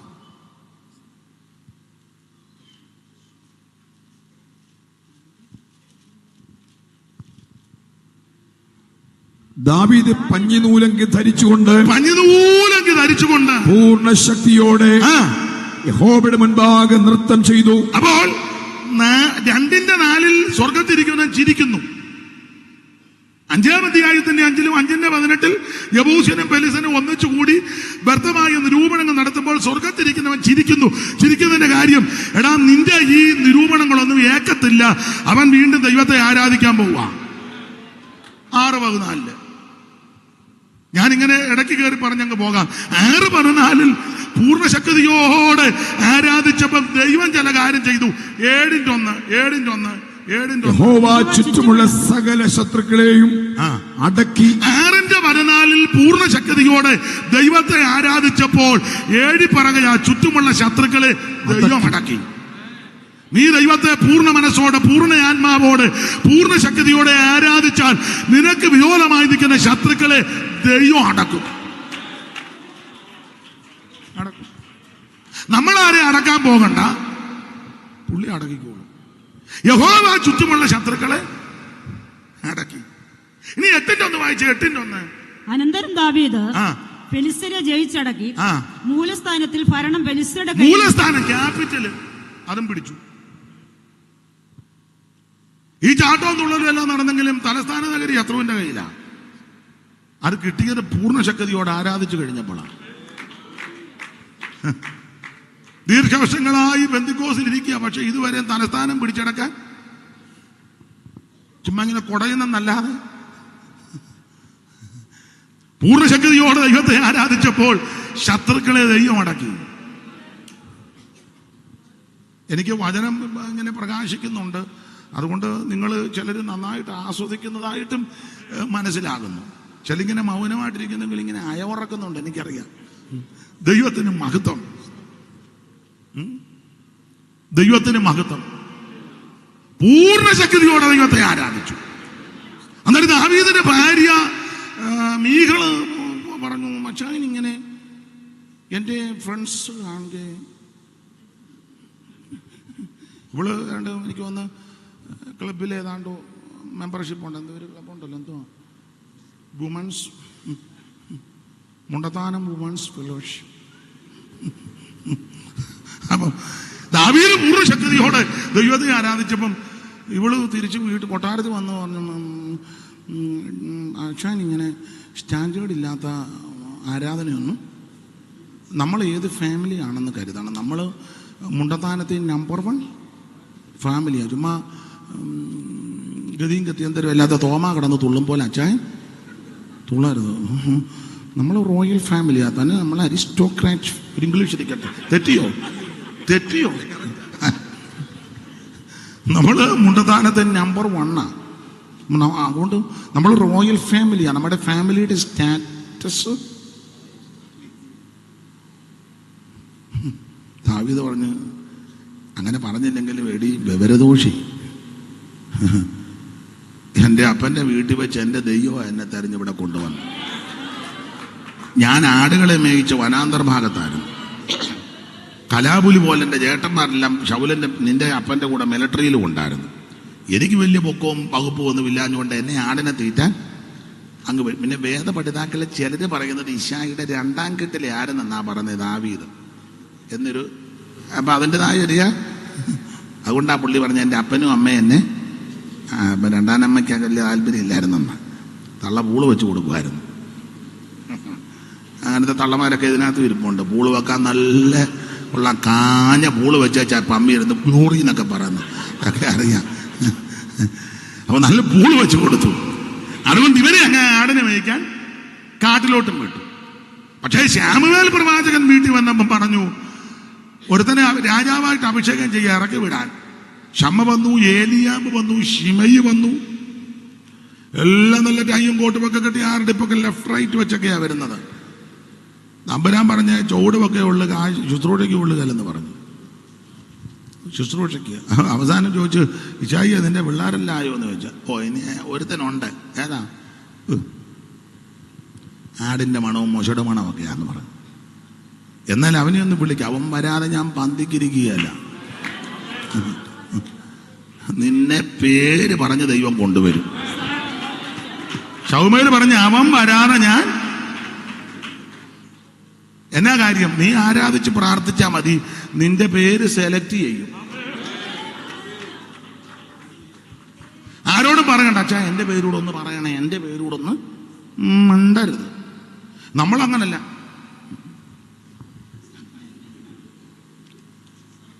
എന്നാ ഇനി ബോധം ഉണ്ടാകുന്നത്?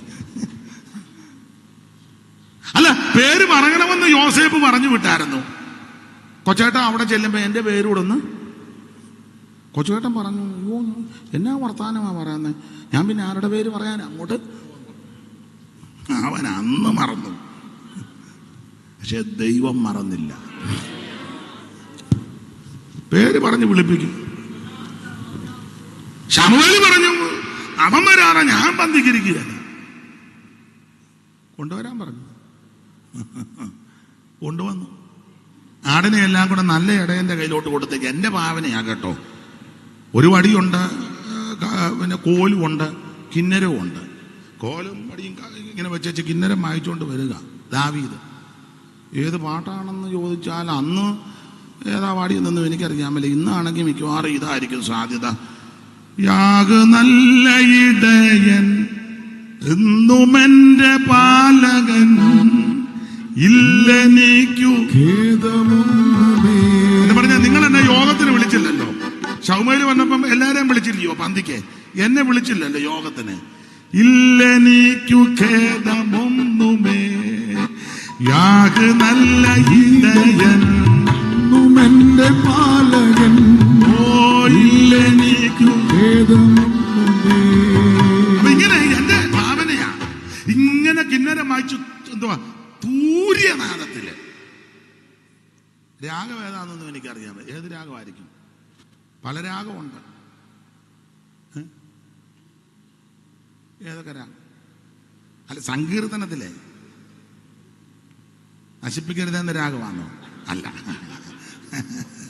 നമ്മുടെ രാഗം മുഴുവനും മിക്കതും ചാക്കോ സാർ എപ്പോഴും പറയുമായിരുന്നു, ചാക്കോച്ചാൻ ഞങ്ങൾ പാട്ട് കുഞ്ഞെ കുഞ്ഞെ നശിപ്പിക്കരുത് എന്ന രാഗത്തിൽ. സ്തോത്രം.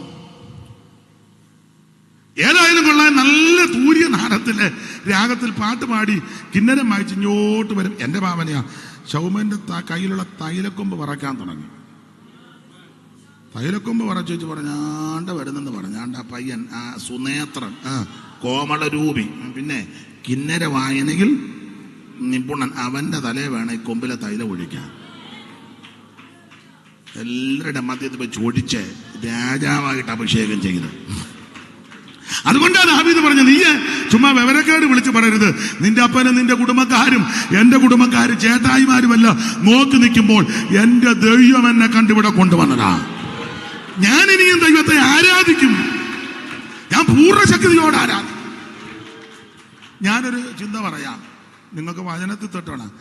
ആരാധനയ്ക്കെതിരെ നിന്ദിച്ച മീകളിന് തലമുറ ഉണ്ടായില്ല, ആരാധിച്ച ദാവീദിന് തലമുറ ഉണ്ടായി.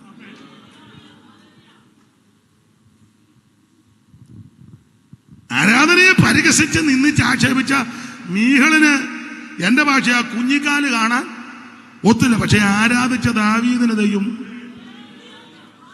മാത്രമല്ല, ഒരു കാര്യം പറഞ്ഞ ആ ഭാഗം വിട്ടേക്കാം. ആരാധിച്ച ദാവീദിനോട് ദൈവം ഒരു ദൂത് പറഞ്ഞു.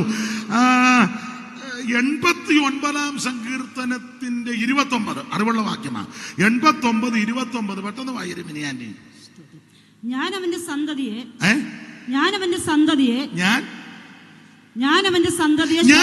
സന്തതിയെ ശാശ്വതമായും അവന്റെ സിംഹാസനത്തെ ആകാശമുള്ള കാലത്തോളവും നിലനിർത്തും. എങ്ങനുണ്ട്? ആരാധിച്ചവനോടാ ഇത് പറഞ്ഞേ. പൂർണ്ണശക്തിയോടെ ദൈവത്തെ ആരാധിച്ചവൻ, ദൈവത്തെ മഹത്വപ്പെടുത്തിയവനോട് പറയുക, ഞാൻ അവന്റെ സന്തതിയെ ആകാശമുള്ള കാലത്തോളം. Praise the Lord. ആരാധനയിൽ നിന്ദിച്ചവർക്ക് സന്തതി ഉണ്ടായില്ല, പക്ഷെ ആരാധിച്ച ദാവീദിന് തലമുറയുണ്ടായി. അത് ഊത് പറയുക, നിന്റെ സന്തതി ആകാശമുള്ള കാലത്തോളം. എല്ലാം എടുക്കാൻ നേരമില്ല. 35 കൂടെ വായിച്ചോ ചേർത്ത്. 35. ഞാൻ ദാവീദിനോട് ഞാൻ ഒരിക്കൽ എന്റെ വിശുദ്ധ കൈകൊണ്ട് എന്റെ വിശുദ്ധിയെ കൊണ്ട് സത്യം ചെയ്തിരിക്കുന്നു. ദാവീദിനോട് ഞാൻ ഭോഷ്ക് പറയുകയില്ല. ഞാൻ ഒരിക്കൽ എന്റെ വിശുദ്ധിയെ കൊണ്ട് സത്യം ചെയ്തു. അടുത്തത് ദാവീദിനോട് ഞാൻ ഭോഷ്ക് പറയും. ആരാധിക്കുന്ന നിന്നോട് ഭോഷ്ക് പറയത്തില്ല. നിന്റെ തലമുറയെ ഉയർത്താമെന്ന് വാഗ്ദത്തം തന്നിട്ടുണ്ടെങ്കിൽ ഉയർത്തും. പ്രാർത്ഥിക്കുന്ന നിന്നോട് ദൈവം ഭോഷ്ക് പറയത്തില്ല.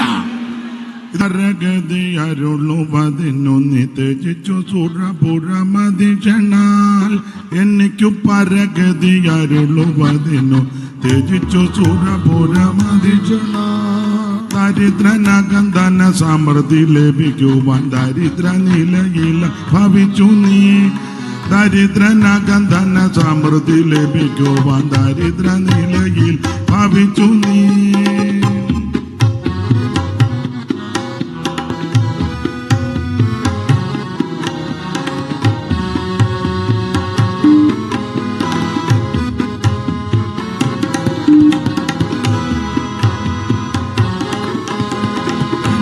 പരഗതിയരുളുവതിനു നീ ത്യജിച്ചു സുരപുരമതിക്ഷണ. ദരിദ്രനകം ധന സമൃദ്ധി ലഭിക്കൂ ദരിദ്ര നിലയിലായി ഭവിച്ചു നീ.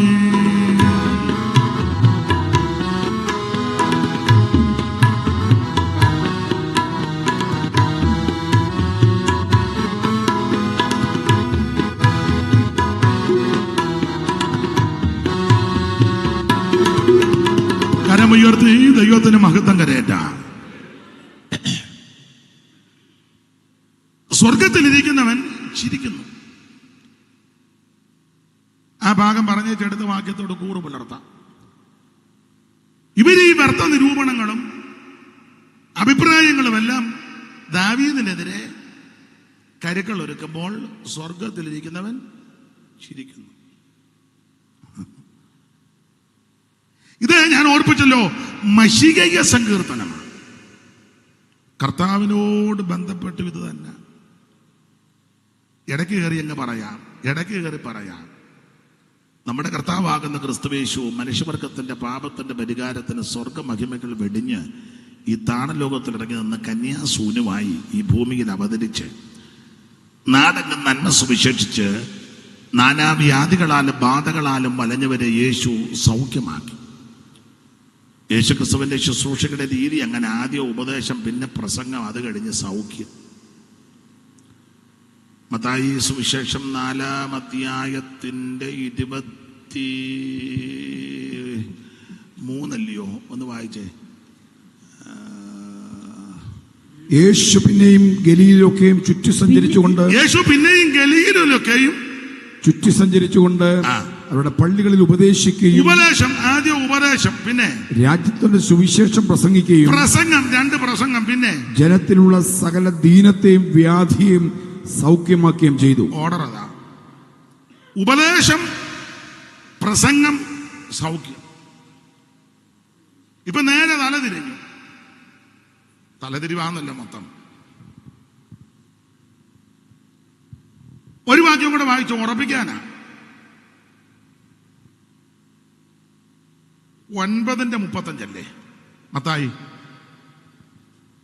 യേശു ആ പട്ടണം തോറും ഗ്രാമം തോറും ആ. സഞ്ചരിച്ച് അവരുടെ പള്ളികളിൽ ഉപദേശിച്ചു രാജ്യത്തിന്റെ സുവിശേഷം പ്രസംഗിച്ചു സകലവിധ ദീനവും വ്യാധിയും സൗഖ്യമാക്കി. അവിടെ ഓർഡർ ഇതാ: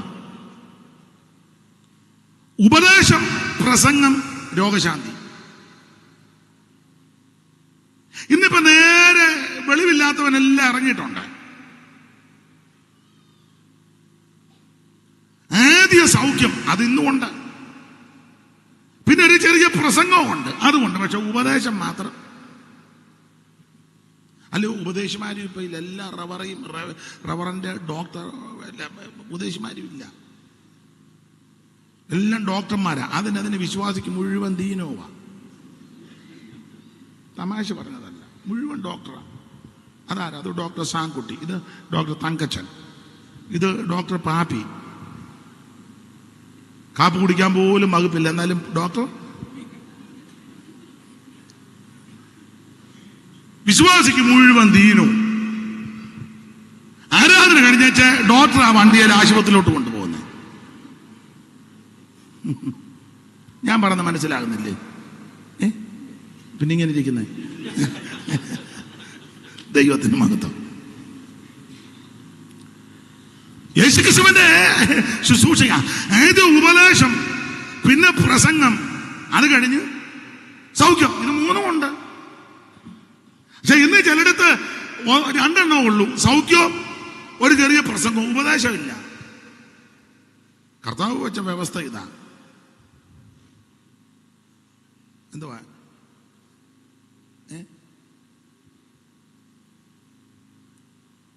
ടീച്ചിങ്, ഇംഗ്ലീഷ് ഇരിക്കട്ടെ. ടീച്ചിങ്ങും പ്രീച്ചിങ്ങും ഹീലിങ്ങും. തെറ്റിയോ?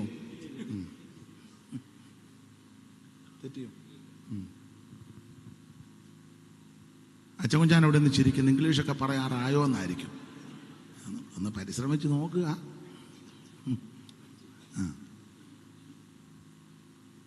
അതെ, നമ്മുടെ കർത്താവായ യേശുക്രിസ്തു അവിടുത്തെ അടുക്ക ചെന്ന ആരെയും വെറുതെ വിട്ടിട്ടില്ലല്ലോ. ആരും വെറുതെ പോയിട്ടില്ല. വന്നവർക്കെല്ലാം വിടുതല. യഹൂദന്മാർക്കും റോമക്കാർക്കും പട്ടാളക്കാർ അല്ലാത്തോർക്കും, യഹൂദന്മാർക്കും റോമക്കാർക്കും പട്ടാളക്കാർ അല്ലാത്തോർക്കും ഇഷ്ടം പോലെ എന്തും ചെയ്യുവാൻ കുഞ്ഞാടുപോൽ നിന്നല്ലോ നീ. ഇഷ്ടം പോലെ എന്തും ചെയ്യുവാൻ കുഞ്ഞാടുപോൽ നിന്നല്ലോ നീ. കർത്താവേ നിൻ രൂപം എല്ലായ്പ്പോഴും സന്തോഷമേ. അപ്പൊ ശ്രദ്ധിക്കുക, വന്നവർക്കെല്ലാം വിടുതല സൗഖ്യവും. മാത്രമല്ല ഉപദേശവും പറഞ്ഞു, പ്രസംഗവും ഉണ്ട്, സൗഖ്യവും. അവിടുന്ന് ഈ ശുശ്രൂഷകളെല്ലാം ചെയ്ത് മരിച്ചവരെ ഉയർപ്പിച്ച് സകല ദീനത്തിനും സൗഖ്യം വരുത്തി, സകല ദീനക്കാർക്ക് സൗഖ്യം വരുത്തി. ഒടുവിൽ തിരുവെടുത്ത് അവിടത്തെ പറ്റി നിർണയിച്ചു വെച്ചത് കൊണ്ട് കൊരിന്ത്യലേഖനം 1:15 പൗലോസ് അത് വ്യക്തമായി പറഞ്ഞല്ലോ. തിരുവെഴുത്തിൻ പ്രകാരം ഞാനിങ്ങനെ പറഞ്ഞ ജനിച്ച് മരിച്ച് അടക്കപ്പെട്ട് അവിടുന്ന് ഉയർത്തു യേശുക്രിസ്തു. അപ്പൊ തിരുവെടുത്ത് പറഞ്ഞതുപോലെ അവിടുന്ന് കഷ്ടാനുഭവങ്ങളിൽ കൂടി പോകുകയാണ്.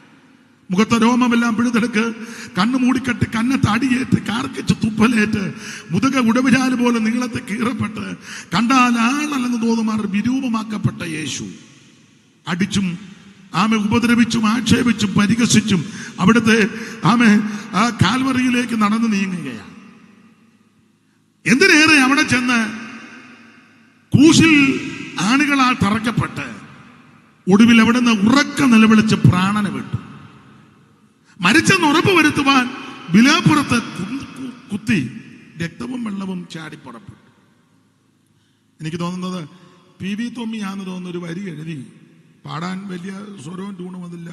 ആ വരി ഇങ്ങനെ: കരുണയില്ലാത്ത പടയാളിയോരു പെരിയ കുന്തം അങ്ങെടുത്തു. കരുണയില്ലാത്ത പടയാളിയോരു പെരിയ കുന്തം അങ്ങെടുത്തു. ഊത്തി തുറന്നു ചങ്കിൽ നുടനെ ഒഴുകി ജലവും രക്തവും ഉടനെ. ഊത്തി തുറന്നു ചങ്കിൽ നുടനെ ഒഴുകി ജലവും രക്തവും ഉടനെ. അവിടുന്ന് മരിച്ചെന്ന് ഉറപ്പ് വരുത്തുവാൻ വിലാപ്പുറത്ത് കുത്തി രക്തവും വെള്ളവും ചാടി പുറപ്പെട്ടു. രാത്രി വന്ന നിക്കോദോമോസും അരിമത്തിയിലെ യോസേപ്പും പിലാത്തോസിന്റെ അനുമാനത്തോടെ നമ്മുടെ കർത്താവിന്റെ തിരുശരീരം ക്രൂശിൽ നിന്ന് ഇറക്കി 100 റാത്തൽ സുഗന്ധക്കൂട്ടുള്ള നിർമ്മല ശീലയിൽ പൊതിഞ്ഞ് അരിമത്തിയിലെ യോസേപ്പിന്റെ ആരും വെക്കാത്ത ആ ക്രൂശിച്ചതിനടുത്തുള്ള തോട്ടത്തിലെ ആ പുത്തൻ കല്ലറയിൽ കൊണ്ട് ക്രിസ്തുവിനെ അടക്കി. യെശയ്യാ പ്രവാചകൻ പറഞ്ഞത് മരണത്തിലും സമ്പന്നന്മാരോടുകൂടി. മത്തായി പറഞ്ഞത് ഇന്നീ തിരുവെഴുത്തിന് നിവൃത്തിയും വന്നെന്നാണ്. അടക്കി. അയ്യോ, ത്രിവിധ ശക്തികൾ വെല്ലുവിളിക്കുക. മതശക്തിയും രാഷ്ട്രീയ ശക്തിയും പൈശാചിക ശക്തി. യഹൂദമതം ഒന്നടങ്കം വെല്ലുവിളിക്കുക, യേശു ഉയർക്കരുത്. റോമൻ ഗവൺമെന്റും തത്തുല്യമായിട്ട് വെല്ലുവിളിക്കുക, യേശു ഉയർക്കരുത്. പൈശാചിക ശക്തികൾ ഒന്നടങ്കം വെല്ലുവിളിക്കുക, യേശു ഉയർക്കരുത്. ഇങ്ങനെയൊക്കെ വെല്ലുവിളിച്ച് ഇവര് തന്ത്രങ്ങൾ മെനയുമ്പോൾ സ്വർഗത്തിലിരിക്കുന്നവൻ ചിരിക്കുക. മഹാപുരോഹിതനാകുന്ന ആ മഹാപുരോഹിതന്മാരാകുന്ന അന്നാസും അയ്യപ്പാവും എല്ലാം ഓടി നടക്കുക. അപ്പം വേറെ ആൾക്കാർ എന്ന് പറഞ്ഞു, അയ്യോ ചതിയൻ ജീവിച്ചിരുന്നവൻ പറഞ്ഞു ഉയർക്കുമെന്ന്. മരിച്ചാലേ അവന്റെ യജ്ഞന്മാരാണ് എല്ലാം കള്ളന്മാരുവാ. യവന്മാർ രാത്രി വന്നെങ്ങാനും അടിച്ചെടുത്തോണ്ട് പോയാൽ പിന്നെ ആദ്യത്തേതിലും പിന്നെ വിനയാ. അപ്പൊ പറഞ്ഞു എന്നാ പോകുമ്പഴി വലിയ കല്ലുരുട്ടി കല്ലറയുടെ വാതിലോട്ട് അങ്ങ് വെച്ചു. ഭയങ്കരം കല്ല്. ഞാനിതുവരെ പോയില്ല. സാറ് പോയോ? ഇസ്രായേലി പോയോ? ഭയങ്കരം കല്ലാണ്. ആ വലിയ കല്ല് ഉരുട്ട്. അപ്പൊ ഇവന്മാര് കല്ലുരുട്ടുമ്പോഴെല്ലാം സ്വർഗത്തിൽ ഇരിക്കുന്നവൻ ചിരിക്കുക. നമ്മുടെ ആൾക്കാരാണ് എന്തെല്ലാം അഭിപ്രായം പറയും, എടാ ആഞ്ഞുരുട്ടണം, അത് ശരിക്ക് വെക്കണം. അപ്പം അവിടെ അടഞ്ഞോന്ന് നോക്കി. പിന്നെ മറ്റവൻ പറഞ്ഞ് തങ്കച്ചാച്ചിയുടെ വിടവുണ്ടെന്നാ. അന്നേരം സ്വർഗത്തിരിക്കുന്നവൻ ചിരിക്കുക, ഇവന്റെ വിടവ് കണ്ട്. ദൈവത്തിന് മഹത്വം. ചിരിക്കുക. ഉടനെ അവന്മാര് പറഞ്ഞു, കല്ല് മാത്രം വെച്ചാൽ പോരാ, ഗവൺമെന്റിന്റെ മുദ്ര കൊണ്ടുവെക്കണം. അന്നേരം സ്വർഗത്തിരിക്കുന്നവൻ സ്തോത്രം. അന്നേരം പറഞ്ഞ് മുദ്ര മാത്രം പോരാ, പടയാളികളെ ഏർപ്പെടുത്തണം. ഏതാണ്ട് 100 പടയാളികൾ ആ കുന്തവും പരിചയമായിട്ട് ഇങ്ങനെ നിൽക്കുക. ഇവന്റെ എല്ലാം നിപ്പ് കണ്ട് ഫോട്ടോ ഒക്കെ എടുത്ത് വെച്ചു. ഞങ്ങളിപ്പം ലൈവിലുണ്ട്. എവിടാ? കല്ലറയുടെ. സ്വർഗത്തിരിക്കുന്നവൻ ചിരിക്കുക. 3-ാമത്തെ ദിവസം സ്വർഗത്തിൽ നിന്ന് ദൂതൻ അങ്ങോട്ട് ഇറങ്ങി. ലൂക്കോസിലൊക്കെ വായിക്കുന്ന ശക്തിയും ബലവുമേറിയ ദൂതന്മാർ. ദൈവത്തിന്റെ രഥങ്ങൾ 1000 കോടി ദൂതന്മാര്. ഒരു ദൂതന്റെ ആക്കം 1,85,000 ഒറ്റയടിക്ക് തകർത്ത്. വേറെ ദൂതം ഒറ്റയടി അടിച്ചപ്പോൾ ചക്രവർത്തി കൃമിക്കരയായി. സ്തോത്രം. വേറെ ദൂതം വന്ന് വിലാപ്പുറത്തൊരടി അടിച്ച് ഇരുമ്പുവാതിലും തുറന്ന് വെളിയിലോട്ടിറക്കി വിട്ട്. ഈ ടൈപ്പ് ദൂതന്മാരായ എനിക്കും നിനക്കും പെണ്ണമ്മേ കാവല്. അന്നേരം ഇരിക്കും അപ്പമാരുന്ന് മോങ്ങാതെ നിനക്ക് ദൈവദൂതന്മാര് കാവല. സ്തോത്രം സ്തോത്രം. ദൂതനം കൊണ്ട് സമയത്തിറങ്ങി അടിച്ച് കല്ലടിച്ച് മാറ്റി വെച്ച നിന്റെ മണ്ട കയറിയിരിക്കുക. സ്വർഗത്തിരിക്കുന്നവൻ ചിരിക്കുന്നെന്ന്. ഈ കല്ലൊന്നും നിന്നെ തടഞ്ഞു വെക്കാനൊക്കത്തില്ല. ഈ മുദ്രയൊന്നും നിന്നെ തടഞ്ഞു വെക്കാനൊക്കത്തില്ല. ഈ പടയാളികളൊന്നും നിന്നെ തടഞ്ഞു വെക്കത്തില്ല. തിരുവെടുത്ത് പറഞ്ഞതുപോലെ അവിടുന്ന് ഉയർത്തു. കല്ലറ തുറന്നവൻ വൈരിയെ തകർത്തു, കല്ലറ തുറന്നവൻ വൈരിയെ തകർത്തു, വല്ലഭനായവനെ വല്ലഭനായവനെ ശ്രീയേശുവേ വന്ദനം ചെയ്തിടും. ഓ നിരന്തരം വന്ദനം ചെയ്തിടുവിൻ, ശ്രീയേശുവേ വന്ദനം ചെയ്തിടുവിൻ. രാജിതമകചരും മാമനു സുതനേ, രാജിതമകചരും മാമനു സുതനേ, രാജസമ്മാനിതനേ, രാജസമ്മാനിതനേ, ശ്രീയേശുവേ വന്ദനം ചെയ്തിടുവിൻ, നിരന്തരം വന്ദനം ചെയ്തിടുവിൻ, ശ്രീയേശുവേ വന്ദനം ചെയ്തിടുവിൻ. കരമുയർത്തി കർത്താവിന് മഹത്വം കൊടുക്കുക. സ്വർഗ്ഗത്തിലിരിക്കണവൻ ചിരിക്കുക. ഇന്ന് രാത്രി കൂടപ്പെട്ട ദൈവമക്കളോട് പറയാം, നിനക്കെതിരെ കല്ലുരുട്ടി വെച്ചെന്ന് വരാം, അനവധി നിരവധി മുദ്ര കൊണ്ടുവച്ചെന്ന് വരാം, എനിക്കും നിനക്കുമെതിരെ അവൻ പടയാളികളെ ഏർപ്പെടുത്തിയെന്ന് വരാം. നീ ചഞ്ചലിക്കരുത്, നിരാശപ്പെട്ടു പോകരുത്, തളർന്നു പോകരുത്. ഇതൊക്കെ കാണുമ്പോൾ സ്വർഗത്തിരിക്കുന്നവൻ ചിരിക്കുക. നിന്നെ ഉയർത്തുന്ന ഒരു ദൈവമുണ്ട്. തക്ക സമയത്ത് അവൻ നിന്നെ ഉയർത്തേണ്ടതിന് അവന്റെ ബലമുള്ള ഭുജത്തിന്റെ കീഴിൽ നീ താണിരിക്ക.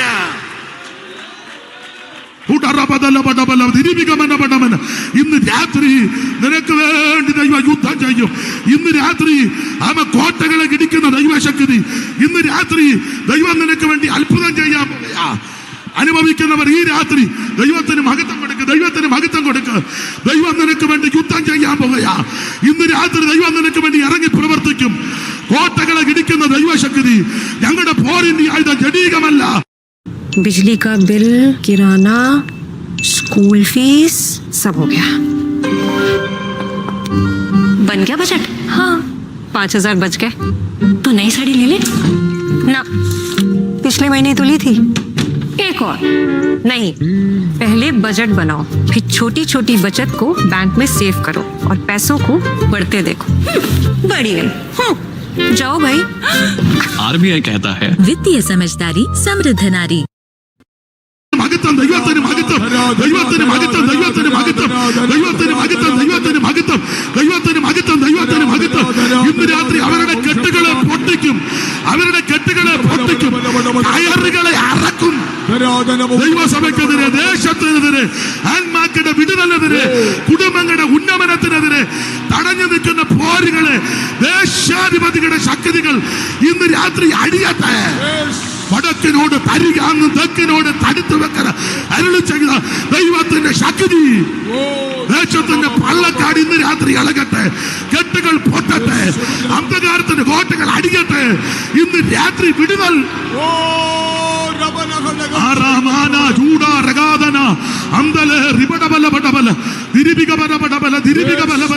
ദൈവത്തിന് മഹത്വം, ദൈവത്തിന് മഹത്വം, ദൈവത്തിന് മഹത്വം, ദൈവത്തിന് മഹത്വം. ആരും മൗനമായിരിക്കരുത്. ഇന്ന് രാത്രി മുണ്ടത്താനം ദേശം വിടിവിക്കപ്പെടട്ടെ. ഓ വെള്ളാവൂര് മുണ്ടത്താനം ഒക്കെ വിടിവിക്കപ്പെടട്ടെ. ദൈവ പ്രവർത്തി ഇന്ന് രാത്രി ഈ രാത്രി വെളിപ്പെടട്ടെന്ന്. യേശുവിന്റെ നാമത്തിൽ, യേശുവിന്റെ നാമത്തിൽ, യേശുവിന്റെ നാമത്തിൽ, യേശുവിന്റെ നാമത്തിൽ ഓ അവരുടെ കെട്ടുകളെ പൊട്ടിക്കണം. അനുഭവിക്കുന്നവർ ഇന്ന് രാത്രി ദൈവത്തിന് മഹത്വം കൊടുക്ക്, ദൈവത്തിന് മഹത്വം കൊടുക്ക്, ദൈവത്തിന് മഹത്വം, ദൈവത്തിന് മഹത്വം, ദൈവത്തിന് മഹത്വം, ദൈവത്തിന് മഹത്വം, ദൈവത്തിന് മഹത്വം, ദൈവത്തിന് മഹത്വം, ദൈവത്തിന് മഹത്വം, ദൈവത്തിന് മഹത്വം, ദൈവത്തിന് മഹത്വം, ദൈവത്തിന് മഹത്വം, ദൈവത്തിന് മഹത്വം, ദൈവത്തിന് മഹത്വം, ദൈവത്തിന് മഹത്വം. പരിശുദ്ധാത്മാവിന്റെ പകർച്ച ഈ രാത്രി രോഗശാന്തി നടക്കട്ടെ, പൂരങ്ങൾ വിട്ടുമാറട്ടെ. ജനം ഇന്ന് രാത്രി വിടുതൽ പ്രാപിക്കട്ടെ. വിശ്വസിക്കുന്നവരാൽ ഈ അടയാളങ്ങൾ നടക്കും. നാമത്തിൽ ഭൂതങ്ങളെ പുറത്താക്കും, രോഗികളെ സൗഖ്യമാക്കും. മരണകരമായത് കുടിച്ചാലും കഴിച്ചാലും നിനക്ക് ഹാനി വരുത്തയല്ല. ഓ അടാബറ ദുരീബി കമനപടബല ദൂരവ ചൈതൽ കമനപടമന. ഓ ദൈവത്തിന്റെ മഹത്വം. സ്വർഗത്തിലേക്ക് ചിരിക്കുന്നു. ഇന്ന് രാത്രി നിനക്ക് വേണ്ടി ദൈവം യുദ്ധം ചെയ്യും, നിനക്ക് വേണ്ടി പ്രവർത്തിക്കും. ഹല്ലേലൂയ. ഓ ദൈവത്തിന് മഹത്വം, ദൈവത്തിന് മഹത്വം, ദൈവത്തിന് മഹത്വം, ദൈവത്തിന് മഹത്വം, ദൈവത്തിന് മഹത്വം, ദൈവത്തിന് മഹത്വം, ദൈവത്തിന് മഹത്വം, ദൈവത്തിന് മഹത്വം.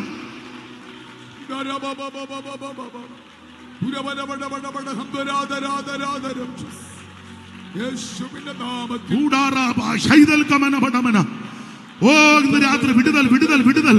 ഇവിടെ ഇരുന്ന് ആരാധിക്കുമ്പോൾ നിന്റെ ഭവനത്തിന്റെ അകത്ത് ദൈവം വിടുതലയക്കട്ടെ, സന്തതിയുടെ മേൽ ദൈവം വിടുതലയക്കട്ടെ, ദേശത്തിന്റെ കെട്ടുകളെ പൊട്ടിക്കട്ടെ, ദേശാധിപതിയുടെ ശക്തികൾ ഇന്ന് രാത്രി അടിഞ്ഞു മാറട്ടെ, അന്ധകാരത്തിന്റെ കോട്ടകൾ ഈ രാത്രി അടിക്കട്ടെ. ജാതികൾ കലഹിക്കുന്നതും വംശങ്ങൾ വ്യർത്ഥമായത് നിരൂപിക്കുന്നത് എന്ത്? സ്വർഗത്തിലിരിക്കുന്നവൻ ചിരിക്കുക.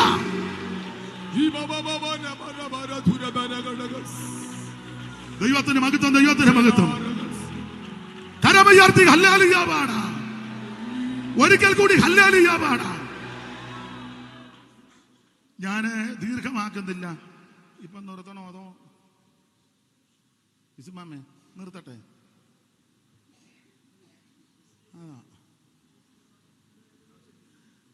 ദൈവം അനുവദിച്ചാല്, കർത്താവ് വരാൻ താമസിച്ചാല്, ഇനിയും എന്നെ വിളിക്കുന്നുണ്ടെങ്കിൽ നമുക്ക് അടുത്ത കൊല്ലം കൂടാം. അടുത്ത കൊല്ലം വേണേ ഒരു 2 ദിവസം അങ്ങ് പറയാം. എന്താ? സ്തോത്രം. ഞാൻ അച്ചായനോട് പറഞ്ഞു, എന്തുവാന്ന് പറഞ്ഞു, എൻ്റെ മട്ടം പിടിച്ചതേ ഉള്ളു, ഭാഗത്തേക്ക് വന്നില്ല. ദൈവത്തിന് മഹത്വം. വഴിയിൽ വെച്ച് നശിക്കരുത്. നിന്റെ വഴിയിൽ നിനക്കെതിരെ വരുന്നുണ്ട്. ഏതായാലും എടുത്ത വാക്യത്തോട് കൂറ് പുലർത്തുകൊണ്ട് ഒരു വാക്യം വായിച്ച് നിർത്താം. വഴിയിൽ വെച്ച് നശിക്കരുതെന്നല്ലേ? വഴിയിൽ നശിപ്പിക്കാൻ ആളുണ്ട്. ഒരു വാക്യം ഒന്ന് വായിച്ചു. അറിവുള്ള വാക്യമാണ്. ഉൽപ്പത്തി 31:22 അറിവുള്ള വാക്യമാണ്. ഒന്ന് വായിച്ചാലും മാമേ, മിനിമാമേ പൈര് കണ്ട താഴെ കണ്ണിങ്ങ തുടങ്ങുന്നിടത്ത്. യാക്കോബ് ഓടിപ്പോയെന്ന് ലാബാന് 3-ാം ദിവസം അറിവ് കിട്ടി. യാക്കോബ് ഓടിപ്പോയെന്ന് ലാബാന് 3-ാം ദിവസം അറിവ് കിട്ടി. ഉടനെ അവൻ തന്റെ സഹോദരന്മാരെ കൂട്ടിക്കൊണ്ട് 7 ദിവസം 7 ദിവസത്തെ വഴി അവനെ പിന്തുടർന്നു. 7 ദിവസത്തെ വഴിയിൽ വെച്ച് നശിക്കരുതെന്ന അങ്ങേർക്ക് വരുന്ന ബത്തപ്പാട്. 7 ദിവസത്തെ വഴിയിൽ ലാബാന്റെ ശക്തിയുണ്ട്. നിന്റെ പുറകെ വരും. അവിടെ ലാബാൻ പുറകെ വന്നത് തന്തപ്പടിയുടെ ബിംബം തള്ളച്ചിയുടെ കയ്യില്ല, റേച്ചലാൻഡിയുടെ കയ്യിൽ. അമ്മയുടെ പേരൊക്കെ നല്ല പേരാ, റേച്ചൽ ജേക്കബ്. പേരൊക്കെ കേട്ടാൽ നല്ല പിള്ളേരുടെ ഭാഷ ഞാൻ കിടിലം പേരാ. കൈക്കകത്ത് മുഴുവൻ ലാഭം പുറകെ വരിക. ഞാൻ വിസ്തരിക്കുന്നില്ല. കർത്താവ് ചെയ്തില്ല. അടുത്ത പ്രാവശ്യം എന്തോ അമ്മ വേണ്ട പറഞ്ഞ് വിസ്തരിക്കണമെന്നാണോ വിസ്തരിക്കേണ്ടെന്നാണോ വേറെ വിഷയമാണ്. ആയിക്കോട്ടെ, ഒക്കുന്നെങ്കിൽ പിന്നീട് ഒരു കാര്യം പറഞ്ഞ് നിർത്താം. 7 ദിവസത്തെ വഴി യാക്കോബിന്റെ പുറകെ വരിക. പക്ഷെ ഗിലെയാദ് പർവ്വതത്തിന്റെ അടുത്തെത്തിയപ്പോൾ ദൈവം ലാബാനെ അങ്ങ് തടഞ്ഞു. അവിടെ ഒരു പദമുണ്ട്, ഒപ്പമെത്തി. ഒപ്പമൊക്കെ എത്തും, പക്ഷെ നിന്നെ തൊടാൻ ദൈവം അനുവദിക്കുകയാണ്.